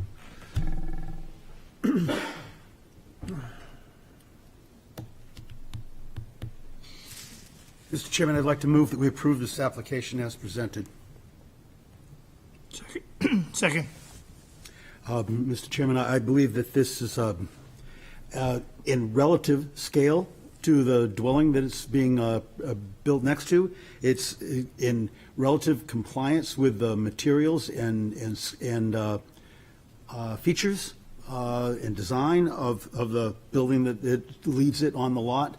I think it's a fine example of making something that looks not just derivative, but looks like it belongs as part of it on that lot. And I think the applicant has shown a reasonable amount of restraint in rolling their design back to something that is this level of reasonable. And I have to say, without any question, that I've been bought out by the pavers. That the applicant has decided to switch the asphalt, which I thought was a real sticking point in terms of the commercial nature of the look and feel of this addition to the site, to make it seem much more textured, which is something that this building and site has much of. All right. Dan, do you have anything else to add? Criteria? Living in the South End and knowing how close houses are to each other, I can feel for the neighbors. But I also see that more than half of that border is still wide open. It's lawn. I think it balances out to, pluses and minuses for the neighbor. All righty. Certainly. So I too would like to sympathize with the with what the neighbor is going to face in terms of a change of atmosphere, light, and so on. I have seen what happens when your privacy and your viewscape is dependent upon somebody else's assets, their trees, their house, their open field, whatever it may be.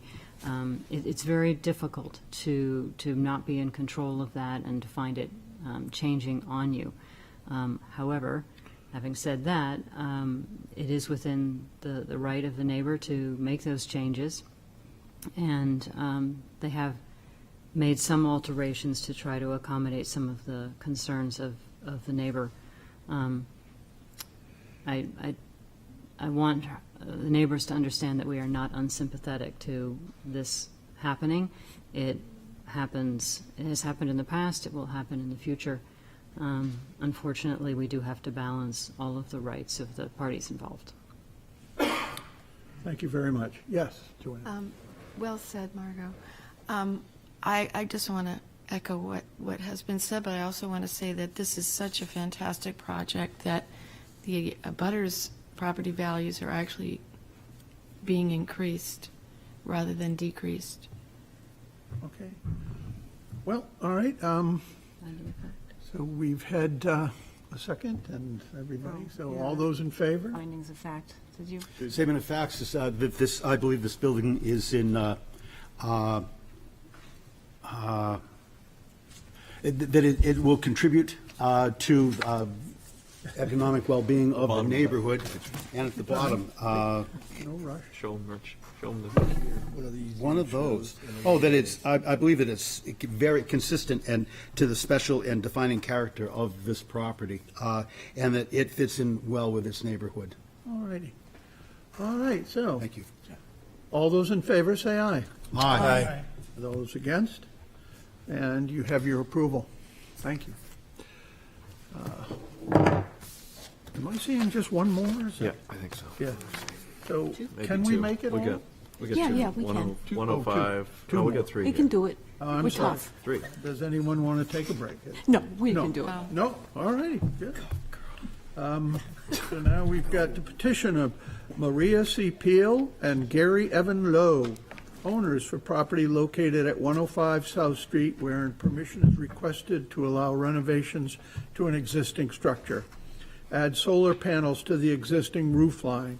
As per plans on file in the planning department, said property is shown on Assessor Map 110 as Lot 11, lies within General Residence B and Historic Districts. And please. who Gary is here? Lau, 105 South Street. All righty. At our last meeting in April, you asked that we move the panels backwards towards the rear, away from the street, and the Sunrun Corporation came up with documents doing just that. Why don't I walk over so I can point at it? In the original design here, we had them all across this side, opposite the dormer, and we moved them back past, well, to the chimney and passed over to this rear section. In doing their engineering analysis, they found that this standpipe was in the way of one of the panels, and so if you go forward to the last slide that I delivered after all of these, it goes past some of these comps, which somehow got sideways. Yeah, I can straighten out that. To this, which is another view, which is rotated. But once again, there we go. I'll Once again, the front. Make it a little bigger. Give me Can I a second. catch this? There, that's better. The front doesn't have any, and two of these panels that were back here on the rear section of the house have been moved to the north face because this dormer, which you allowed 20 years ago, is almost a flat roof. And so it gets, according to Vasilis, the engineer from the company, it gets almost 90% of the sun as if they were on the south side here. The sun comes up over here, sweeps around this way, and sets over there. So this is the current design feature. Flip through some comps. I don't have a dog, but I bicycle around, and there are plenty of roofs on New Englanders like this, absolutely covered with panels, if you'd like to back up and see any of those within about 5 minutes of this house. Okay, any questions? Will you be willing to get a dog? What breed? That's the question. You know, if I like Chihuahuas, is that bad? Yeah. I think so. I figured. Okay, any other questions besides dog questions? No. Rich? Thank you. And thank you, Gary, for, I appreciate the work you've done. As I said before, I'm going to be very supportive of this. I think I'm still working on that policy change to come down from city council. But I mean, tomorrow night we have a meeting in this room about keeping our city above water. So I think that is always going to be more important than looking at someone's roof shingles for me. But but I appreciate you moving them back where they're less visible from the street. I know that is a very, very pretty street. I used to live across the, on the other side of the street. But yeah, so thank you. I took 3 pictures from the middle of the street, looking north, south, and then straight on the house. And in none of those are any of these panels visible. I did drive by, I came north past my house, and if I do this in my convertible, I could see where these are. But if the average person's driving by and looks up, they'll see the roof of their car, and that's about it. If you, as some of you have, go in my driveway, you probably could see a sliver of a panel on top of the roof looking up at it. So unless you're using a drone or in a plane, they're as invisible as Vasilis could make them, engineer them. They had to put those 2 over there because when they design a system, they shoot, I give them my electric usage from Eversource, and they shoot to get 190% of that to compensate for overnight and dark days in the winter. And those 2 extra panels, he ensures, will do that. The company has a policy that after a certain period of use of their system, they calculate whether it is actually performing with the variances of sun and clouds and all that. And if it isn't performing well enough, they hand me a check for the difference to pay to Eversource for using their oil and uranium produced energy. It's a unique system I'd never heard of until a friend of mine who's having his panels put on later this month in Hampton told me about it. All right, Questions? any other comments or questions for him, please? Again, I thank you for moving them back. I think we're all pro-solar.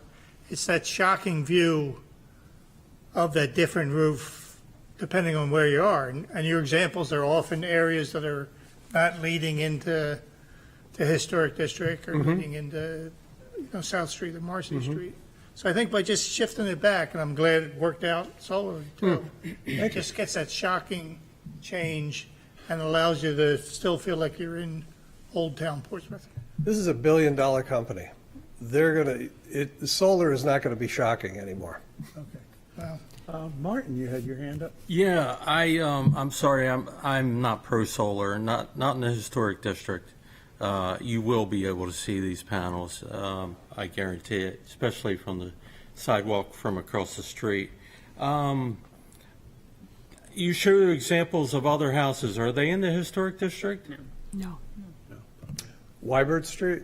No. Okay, no. But that's what I'm worried about.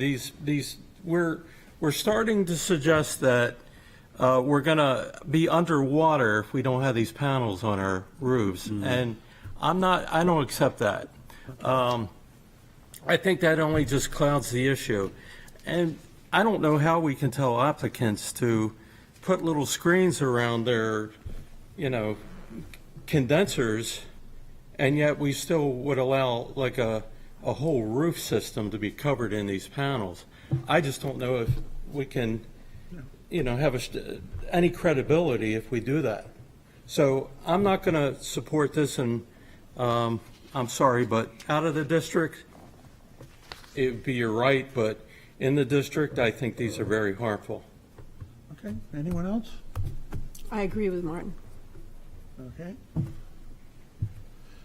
So I'm going to open this up to the public. Would anybody out there in the public like to speak on this proposal? There are no hands up. No hands up? There's nobody out there. Okay. So I'm looking for a motion. Is there any? Your Honor, I'll move that we approve as presented.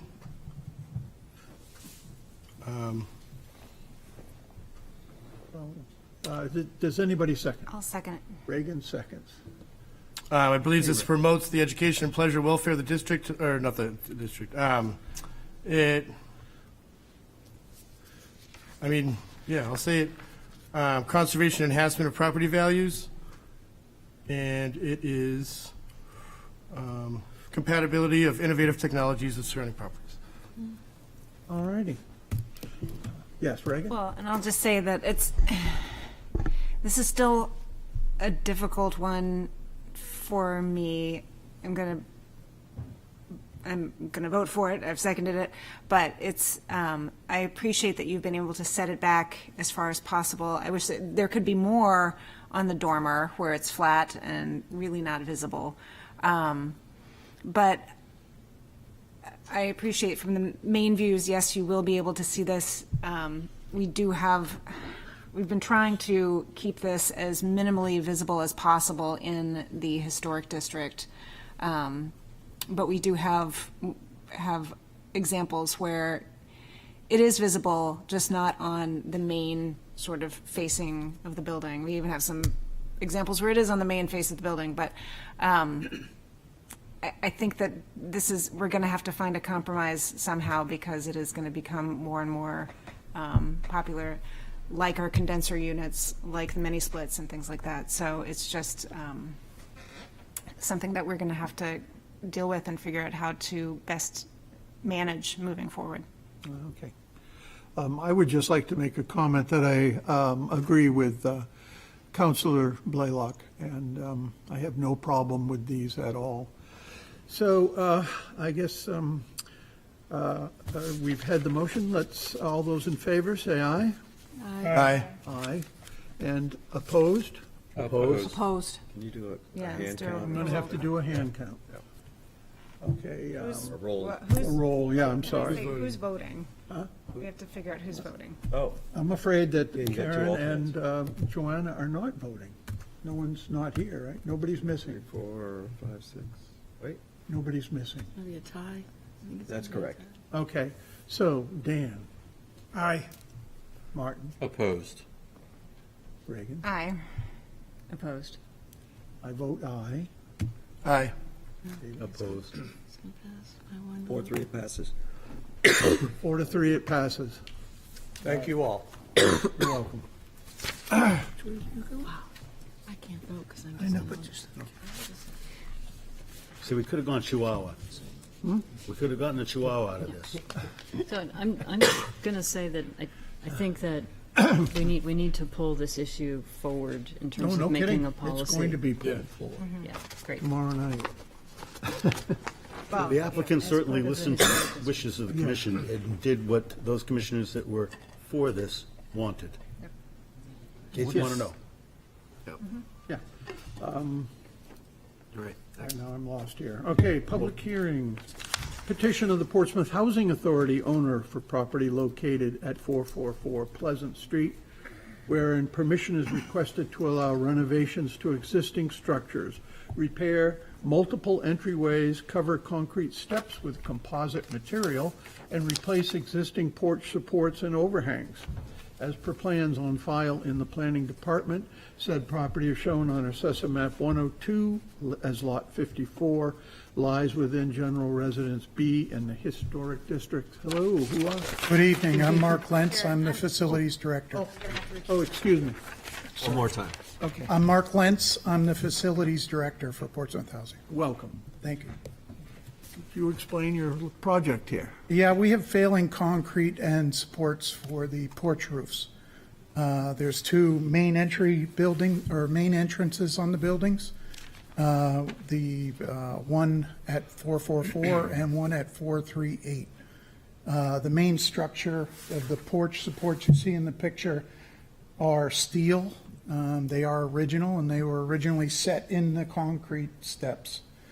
It's hard to tell in the picture, but the concrete has been compromised as well as the steel posts because the posts are hollow, and the condensation over the years has rusted the post out from inside. That condensation has also gotten into the concrete, frozen and broken out the corners of the concrete. For at least the last 10 or 15 years, we've been patching and repairing and patching and repairing and doing the best we can, but it's at a point now where the posts are compromised. So the stability of those and the actual, we've had several residents who have tripped on the stairs. There's metal nosing on the stairs that, as you can see, some of it's gone, some of it's half there, some of it's decayed. We have the same condition at our State Street facility and our Woodbury Manor. It's the exact same building, exact same porches. We have a project going on right now where we're replacing the steel posts.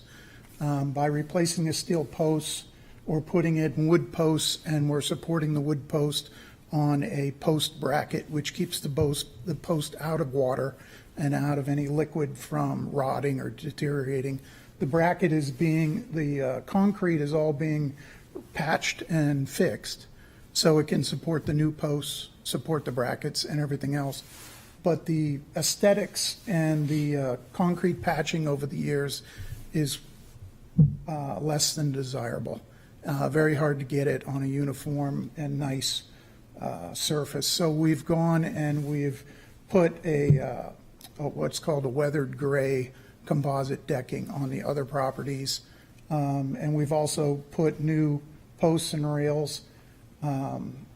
If you go through some of those pictures, I've put that's an after picture. We just finished that project. So nothing is being done to the porch roof. The porch roof stays the same. Aesthetically, the look is more or less the same, but it's much safer. The composite decking doesn't rot. It doesn't split. It doesn't cup. The residents have a much safer time going up and down the steps. So that's what we'd like to do at the Pleasant Street location. So basically, this is a replacement in kind? It's similar, but the only thing is I can see how you would object to the composite decking, and the posts are actually a vinyl sleeve on the post. But the building is vinyl sided, vinyl windows. So, I mean, it is very similar in kind to the building and what is already existing. So we're not really changing the facade of the building. You said it better than I could. So Thank you. It's basically in keeping with what's there now. Yeah. So, Yeah. Anyone else? I have one question. Yes. What is the ugly box on the top of the peak? It's a fire call box. Does that have to, will that be there on Pleasant Street? It's at all locations for those three, Woodbury Manor, State, and Pleasant all Is there a have those better call way boxes. to hide it or put it? I guess we could come up with something different. But it's really not part of this application. Yeah, well, if they're going Okay. to the effort.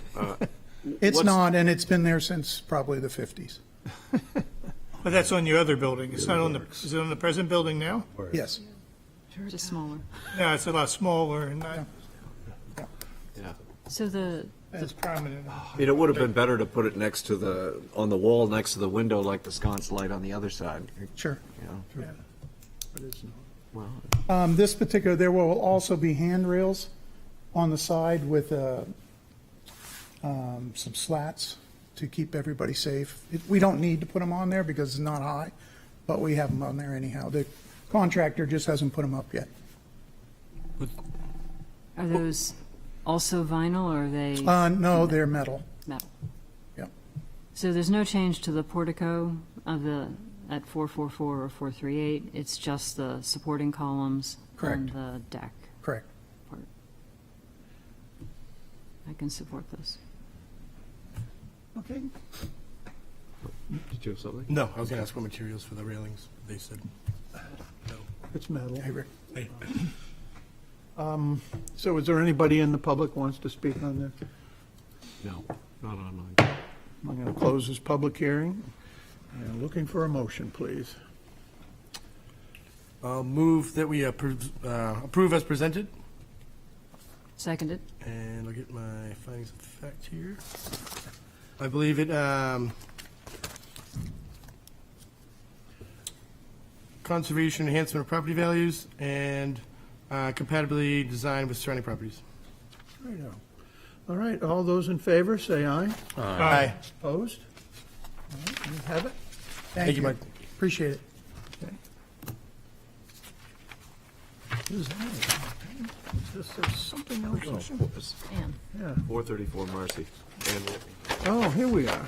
Okay. I'm sorry. Yeah. Let's take a break. So work session. Oh, God. Why couldn't we put the two work sessions together?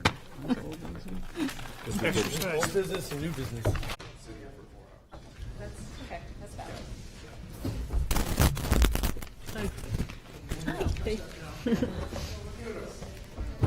How you doing, Ann? Good. Hey there. Good. Oh, yeah. Do we need it? Here's a chair.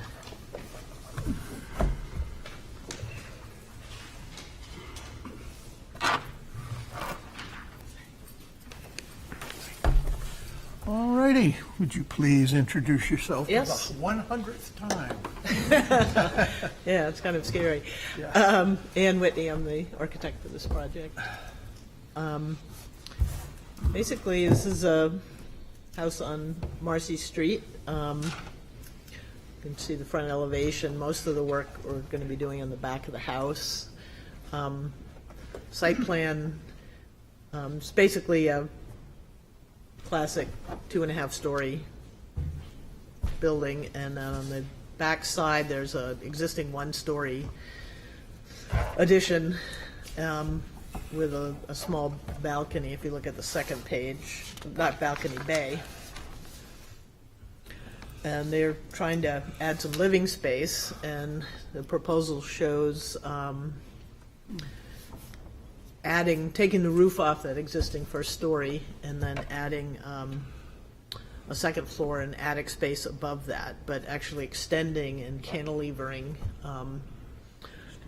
over the 1 story by 28 inches, which will give like a 12-foot room on both floors.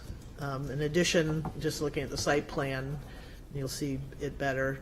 We're also adding a little bit of an entry addition and rebuilding the bay. If you go to the second page, you can see the bay is a really minimal, single-paned, doesn't go to the floor. They love that bay, and we'd like to recreate it, but actually create some floor space at the same time. Also on that second page, you see, this is really hard to see from anywhere. I had to go into the driveway of 28th South Street to be able to get this picture of the back of the elevation. It's mainly hidden by trees, but you can see where the location of the 1-story addition is. There's an existing dormer that was placed, I'm not sure when, on the property. So again, on that 2 of 3, I'm showing the rear elevation, which shows coming up, adding a story coming up to the ridge line, matching the eaves, and then actually dormering, bringing it in from the sides, dormering the attic space to create a little more living space. If you go to the second page, shows the 2 side elevations. On the right side is where that entry would be. So what I'm doing is projecting the bay and having it go down to the floor. And then that entry addition, the roof of that will have a bit of a cantilever that'll give them a little protection with a bracket on one side. And so it'll match the depth of the bay, the overhang there, and then a stairway up into the... Will it be the roof of the bay? What's that? Will it be the roof of the bay? Well, the roof of the bay, as you can see, it's just a shed roof, and then I'm taking the gable of the entry roof right in the edge of the addition and breaking that. You know, you say that, I don't see it. Okay, so if you look at that right side elevation. We got 2 pages, right? We have 2 pages to look at. Which one? Yeah, the second page, 3 of 3. Okay. Right side elevation. Right side So elevation. you're standing where I've got the photo view of the 1-story bay, looking at that elevation. I'm sorry, I didn't know there was a 3rd page. I've got it now. Oh, okay, great. So the bay is going to pop out, and then I'm going to do a gable at the entry that'll protect them from the rain, but it'll also have that same projection. It'll just be an overhang. Sure. And then behind that, if you look at the left side, it'll just be a simple shed from that left side.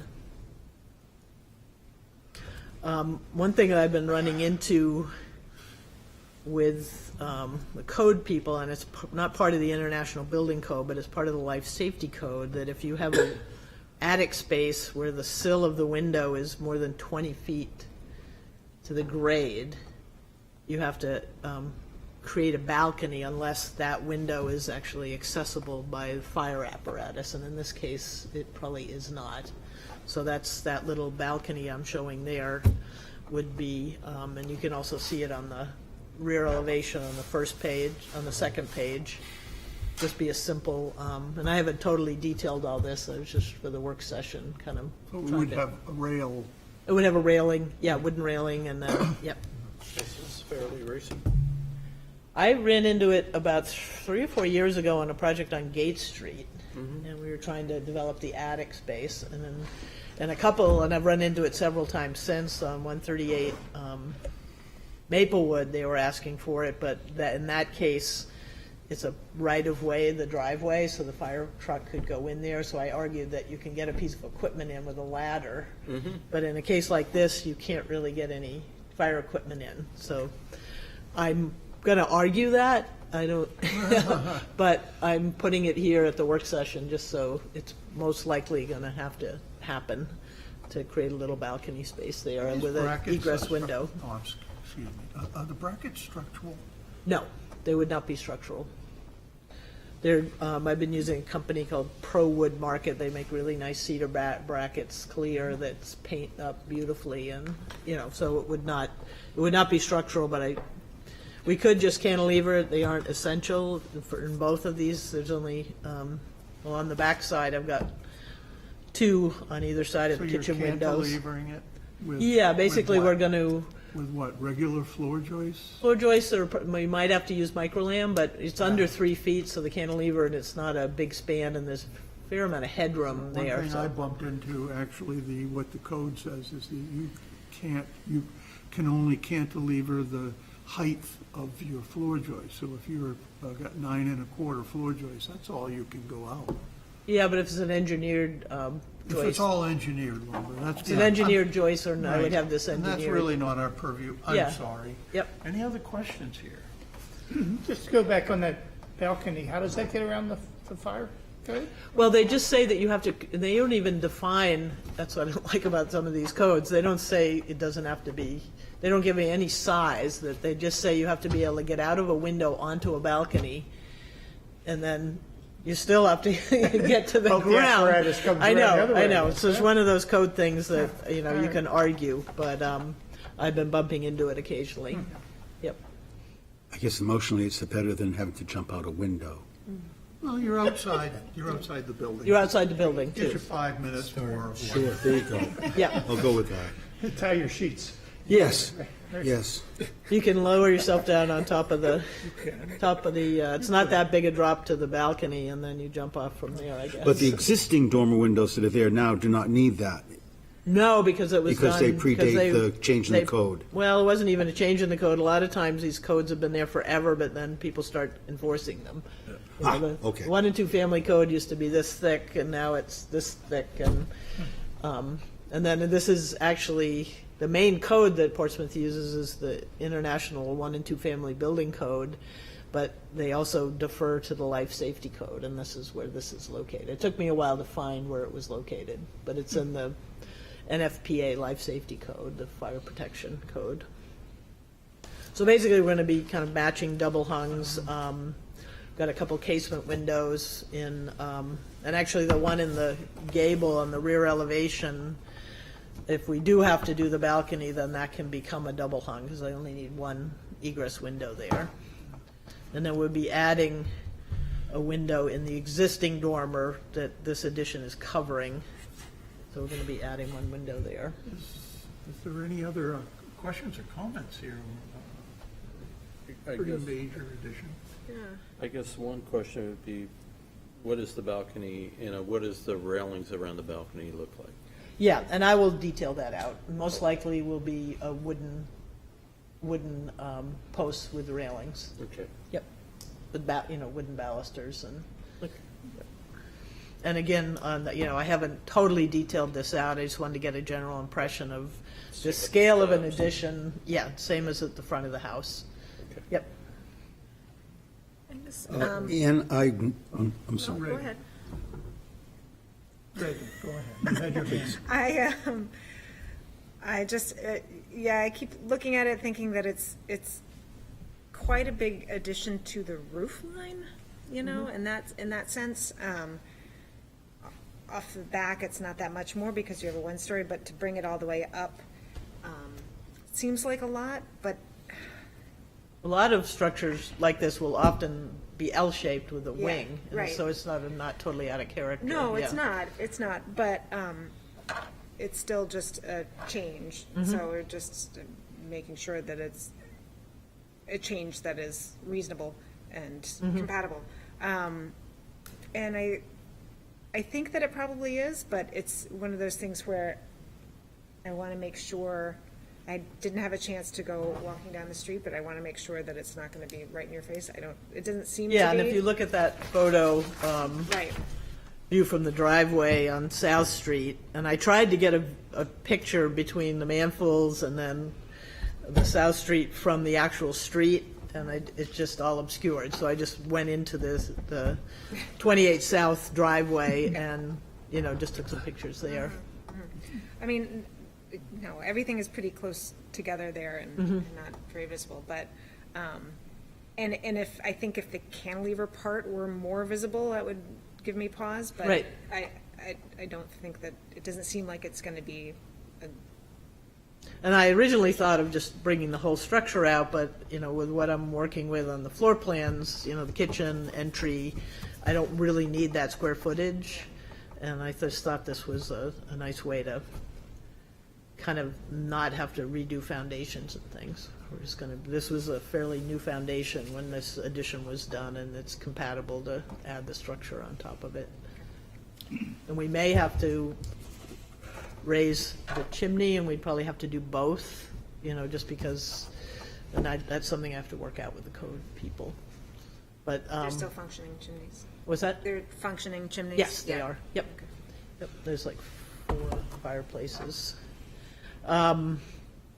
We're still, I wanted to do this before I did zoning, and then we're actually probably going to be coming back for the public hearing probably in July, because they decided, I had a survey from these two, the 28 and the property on the corner, but this lot line here with the neighbors, we've decided that we really should get it surveyed.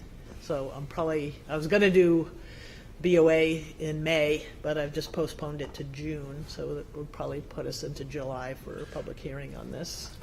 So I just, the front of the house is going to look exactly the same, right? Front of the house will look exactly, so it's funny, because I was just looking at that, and I went, you don't see those chimneys, even though they're pretty substantial chimneys. You don't see them at all from the street, yeah. And all the additions are below the main ridge. Yes, yeah, the addition will not go above the main ridge. I don't think those chimneys are 3 feet above the ridge, though. They aren't. 2 existing chimneys. Well, they only have to be 2 feet because they're out at the face of the Ridge itself. ridge itself, so within 10 feet, you only need to be 2 feet higher than where you are at 10 feet. So they're close to code, but by, adding the structure here, it's possible that we may have to go up with the existing chimneys if they're functional. I just want to make a comment on the proposed design, that I, knowing your track record, I'm certain that you're familiar with the language of this thing, and I'm certain that all of this is going to detail together like it was a traditional addition, but I am a little bothered by the busyness on the roof. I did not recognize, I guess I did not get a third page loaded. But no, I've got it now. I've got it now. Yep. But I did not. And so when I did my site walk, I didn't know how much time I had to spend in the back. And at the moment, just looking at it, it feels a little top heavy. I know that we won't see it that way because of ground coverage and that sort of thing. But at the moment, I can't say other than the design looks kind of top heavy. I'd be much more comfortable without the dormer pieces. That's where I am. Yes, Martin. And you'll include the shed the next time? Yes, I will. Sure. Yep. There's an existing large shed on the property, and we're it's in pretty rough shape, so I will have a design for the shed. Yep. So your request would also have to include approving the demolition of that shed, or are you moving the shed? We're not going to move the shed because it's pretty big and it's not in good condition, and I just think I'm trying to maintain so they can keep at least 2 cars in this driveway. So technically, do we have to approve that? A demolition of a shed? Yes. Okay, good. And, Anne, are you going to have to do a lot of cutting of trees back there? I mean, I looked back, I walked back, and it's pretty foliage and arbor laden back there. Are you Yeah, the trying- shed, where the shed's going, there is a tree kind of in that corner there. There's a small tree here, it's more sort of small, sort of decorative shrubby trees. And we'll probably have to move a couple things and redo some of the paving and, have the, So that'll change a little bit how the neighbors view what's going View it, on, but yeah. from the street, it doesn't change anything. no. Okay. And there's a 6-foot-high fence all along that back edge there. And so that tree that's sort of obscuring the view of the addition will most likely have to get relocated or taken down to move the shed. It's like a little cherry. It's about 15, 16 feet high. Okay, anyone else? Any other heartburn? I would just comment that I do agree with Mr. Adams. My initial thought when I looked at it, a lot of shed dormers up there, all tacked together.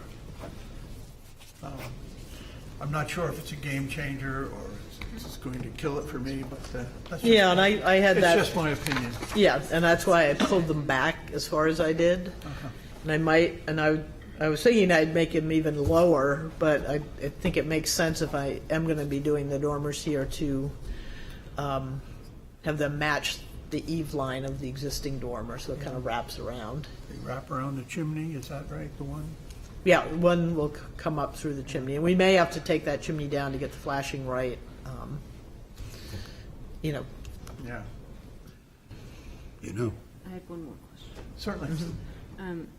And are they, this is not an approval thing because if they're repairing, they're repairing.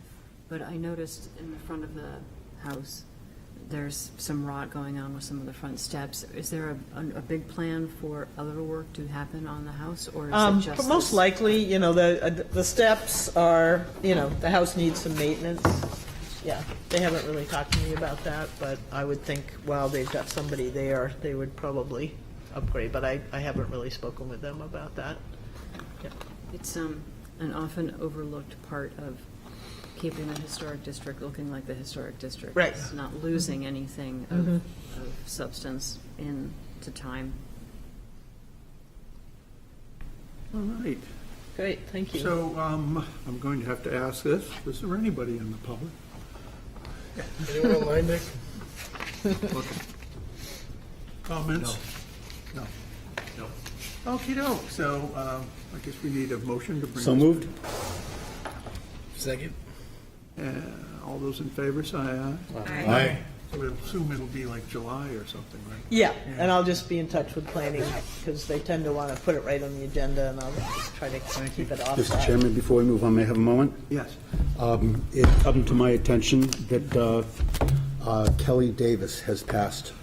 I heard that he was ill. That's tough. Yeah, so I would just like to say Kelly was an architect of Report. Yep. He was a friend of the city's. He was a friend of the commission's. He was a friend of mine. Thank you. It's the moment. Shocking, yeah. Absolute shock. Yeah, anyway. So before we adjourn, though, I would like to turn the. You're all set. You don't have to stay for Okay. You're all set. We're doing something else. So essentially, Margot has something to present, and with me also. So we had talked, I'd raised the idea, and we talked informally about looking back at our previous projects and using them as a way of improving approvals going forward.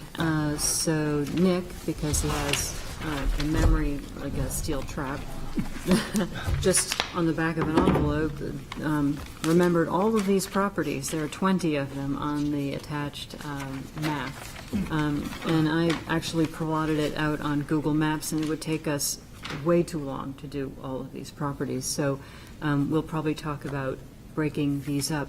And I started with just the overall context that we use for our major projects, four-step process, where we talk about neighborhood context, we talk about mass, architectural style, and so on.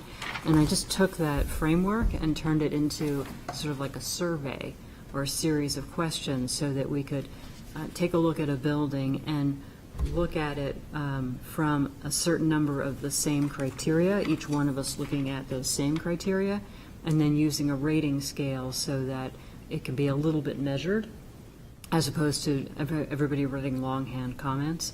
But this was just the first stab at it, and I welcome anybody who wants to suggest an additional criteria or additional question that they feel would be important to look at all of these buildings. You can see at the bottom we have some that don't really fit into those initial criteria, parking and common space and so on.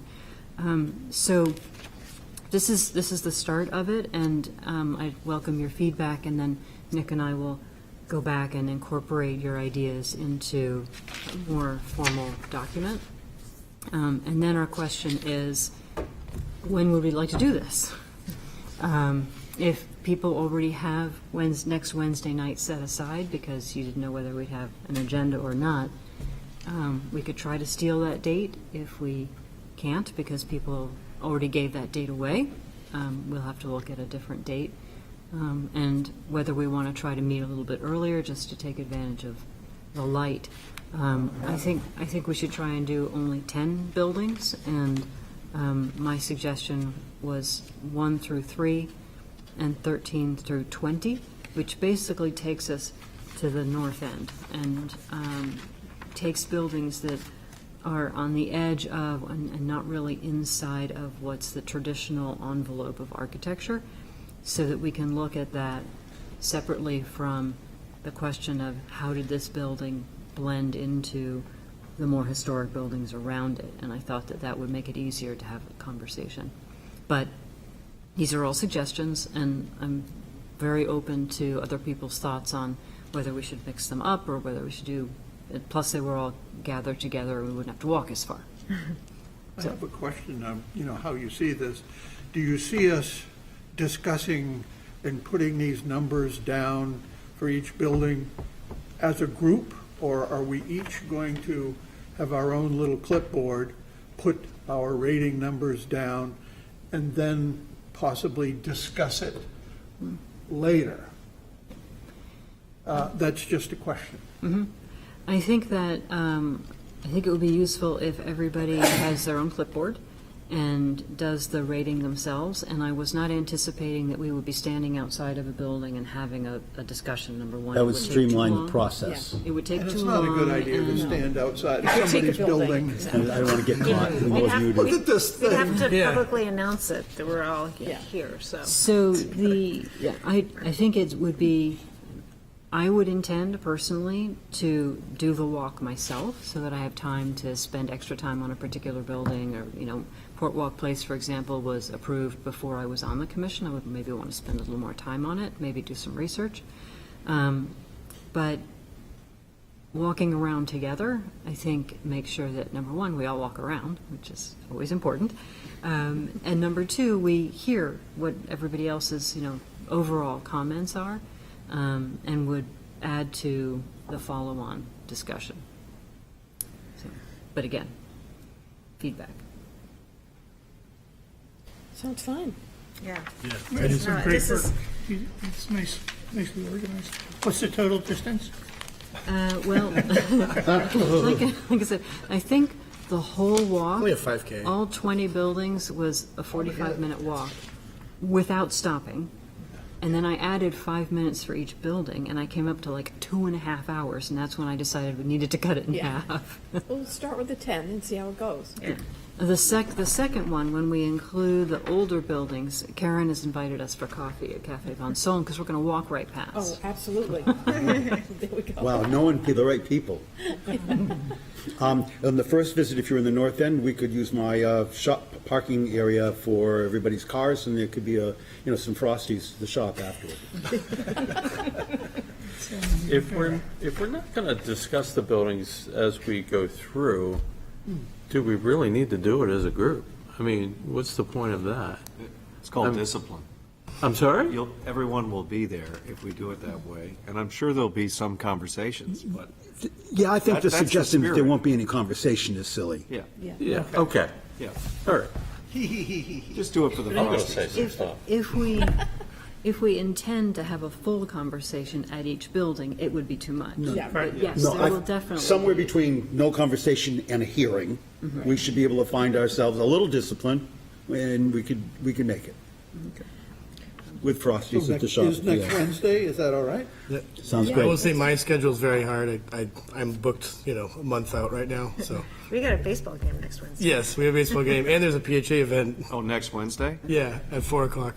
Okay, so what time is the best to meet? Would it have to be 6:30, or could we come a little earlier to take Earlier advantage of the light? 5's better. 5 would be better, yeah, because it's good light. I mean, I have a 5:45 game against Rotary, so. Yeah, you're stuck. It's gonna, yeah. Right, Wednesdays, I mean, I can miss it, but I'd rather not. No, we don't have to do it next Wednesday. Is 5:30 give you enough Coming- time? you know, Wednesday seems to be Following Wednesday. good, since we're used to it. Well, there will be, you will obviously have an opportunity to do the walk yourself. Yeah. And we will be doing this again for the other set of buildings, and hopefully we will be doing it again for other sections of town. But we didn't want to cut off more than we could chew and get done without taking up too much time. And we don't know when we're ever going to run into a situation where we don't have a second meeting that we can usurp. So, Yeah. a little, baby steps. Yeah. So, Can you look at your calendar for 2 weeks or not? Yeah, I mean, I'd have Here's to pull up another the. question. If we come out with comments, is this going to be available for the public to view our thoughts on these Yeah, I things? think That was the my intention's to question. have comments here, Yeah. in this forum, at the end of a meeting. Yeah, For all of us to get together, though, do we have to advertise that? we'll probably post it that we're Yeah. doing it. Okay. But again, we're not going to any live applications. No.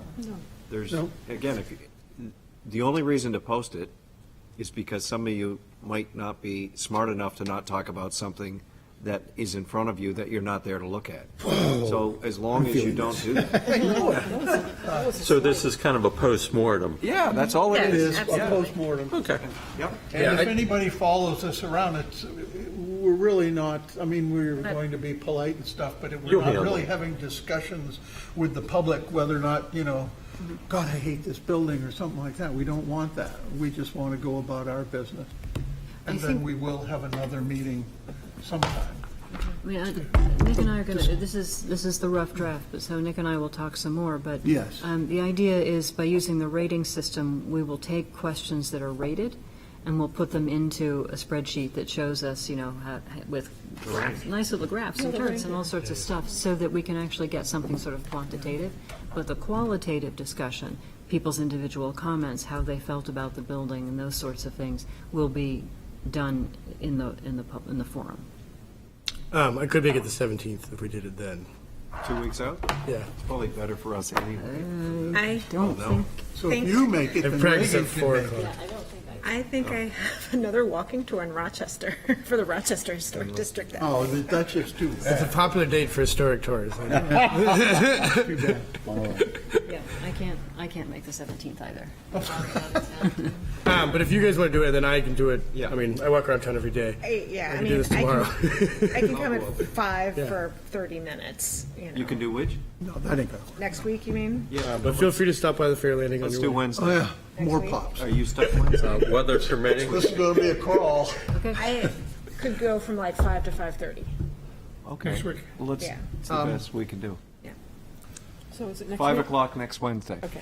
And where are we meeting? And let's meet where do you want to meet? What's the first one? We will send all the details. Okay. Yeah. That's good. In an 5 email. o'clock. Yeah. Mr. Chairman?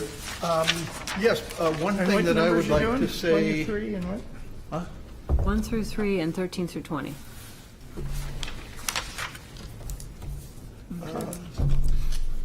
As Councilor Blaylock mentioned, there is a meeting here tomorrow night concerning county planning for, what do they call it? Climate Action Plan. Thank you very much, Cheryl. And so I got a reservation on that, and what I'm going to say is not going to represent the board, because we have somebody very adamant against what I'm going to say. But I intend to ask the board, essentially to ask the city council to somehow take solar panels out of our jurisdiction. So this is my personal opinion. I'm also going to mention something that will make us all happy, would be if a historic structure is raised up a foot or two in order to be out of the flood zone, that they not be required to make the building up to code, which is what is causing a lot of problem, and we saw it in the South End already, and it's going to get worse. So I'm going to ask for that also, and I think that's all that concerns, us. Well, then what you're suggesting is that we lose control over someone putting solar panels on top of a slate roof or a wooden shingle roof, and I think that's a huge mistake. So I would hope you, yeah, I hope you reconsider that when you speak to the That's an interesting thought. council. A slate roof is an interesting thought. Yeah, I would say, as long as it does no harm, so. I think this works. Okay. So I hope you will reconsider that when you just give away, this notion I'm that not we giving have. away anything, I'm just making a comment to a committee that's looking for proposals to get us through the next 100 years. All right, but you did say that it would take this out of our hands so that someone could put a solar array. Okay, and I understand what you said. Please consider that. I would certainly will, yeah. Okay. Looking for a motion. So moved. All those in favor? Aye.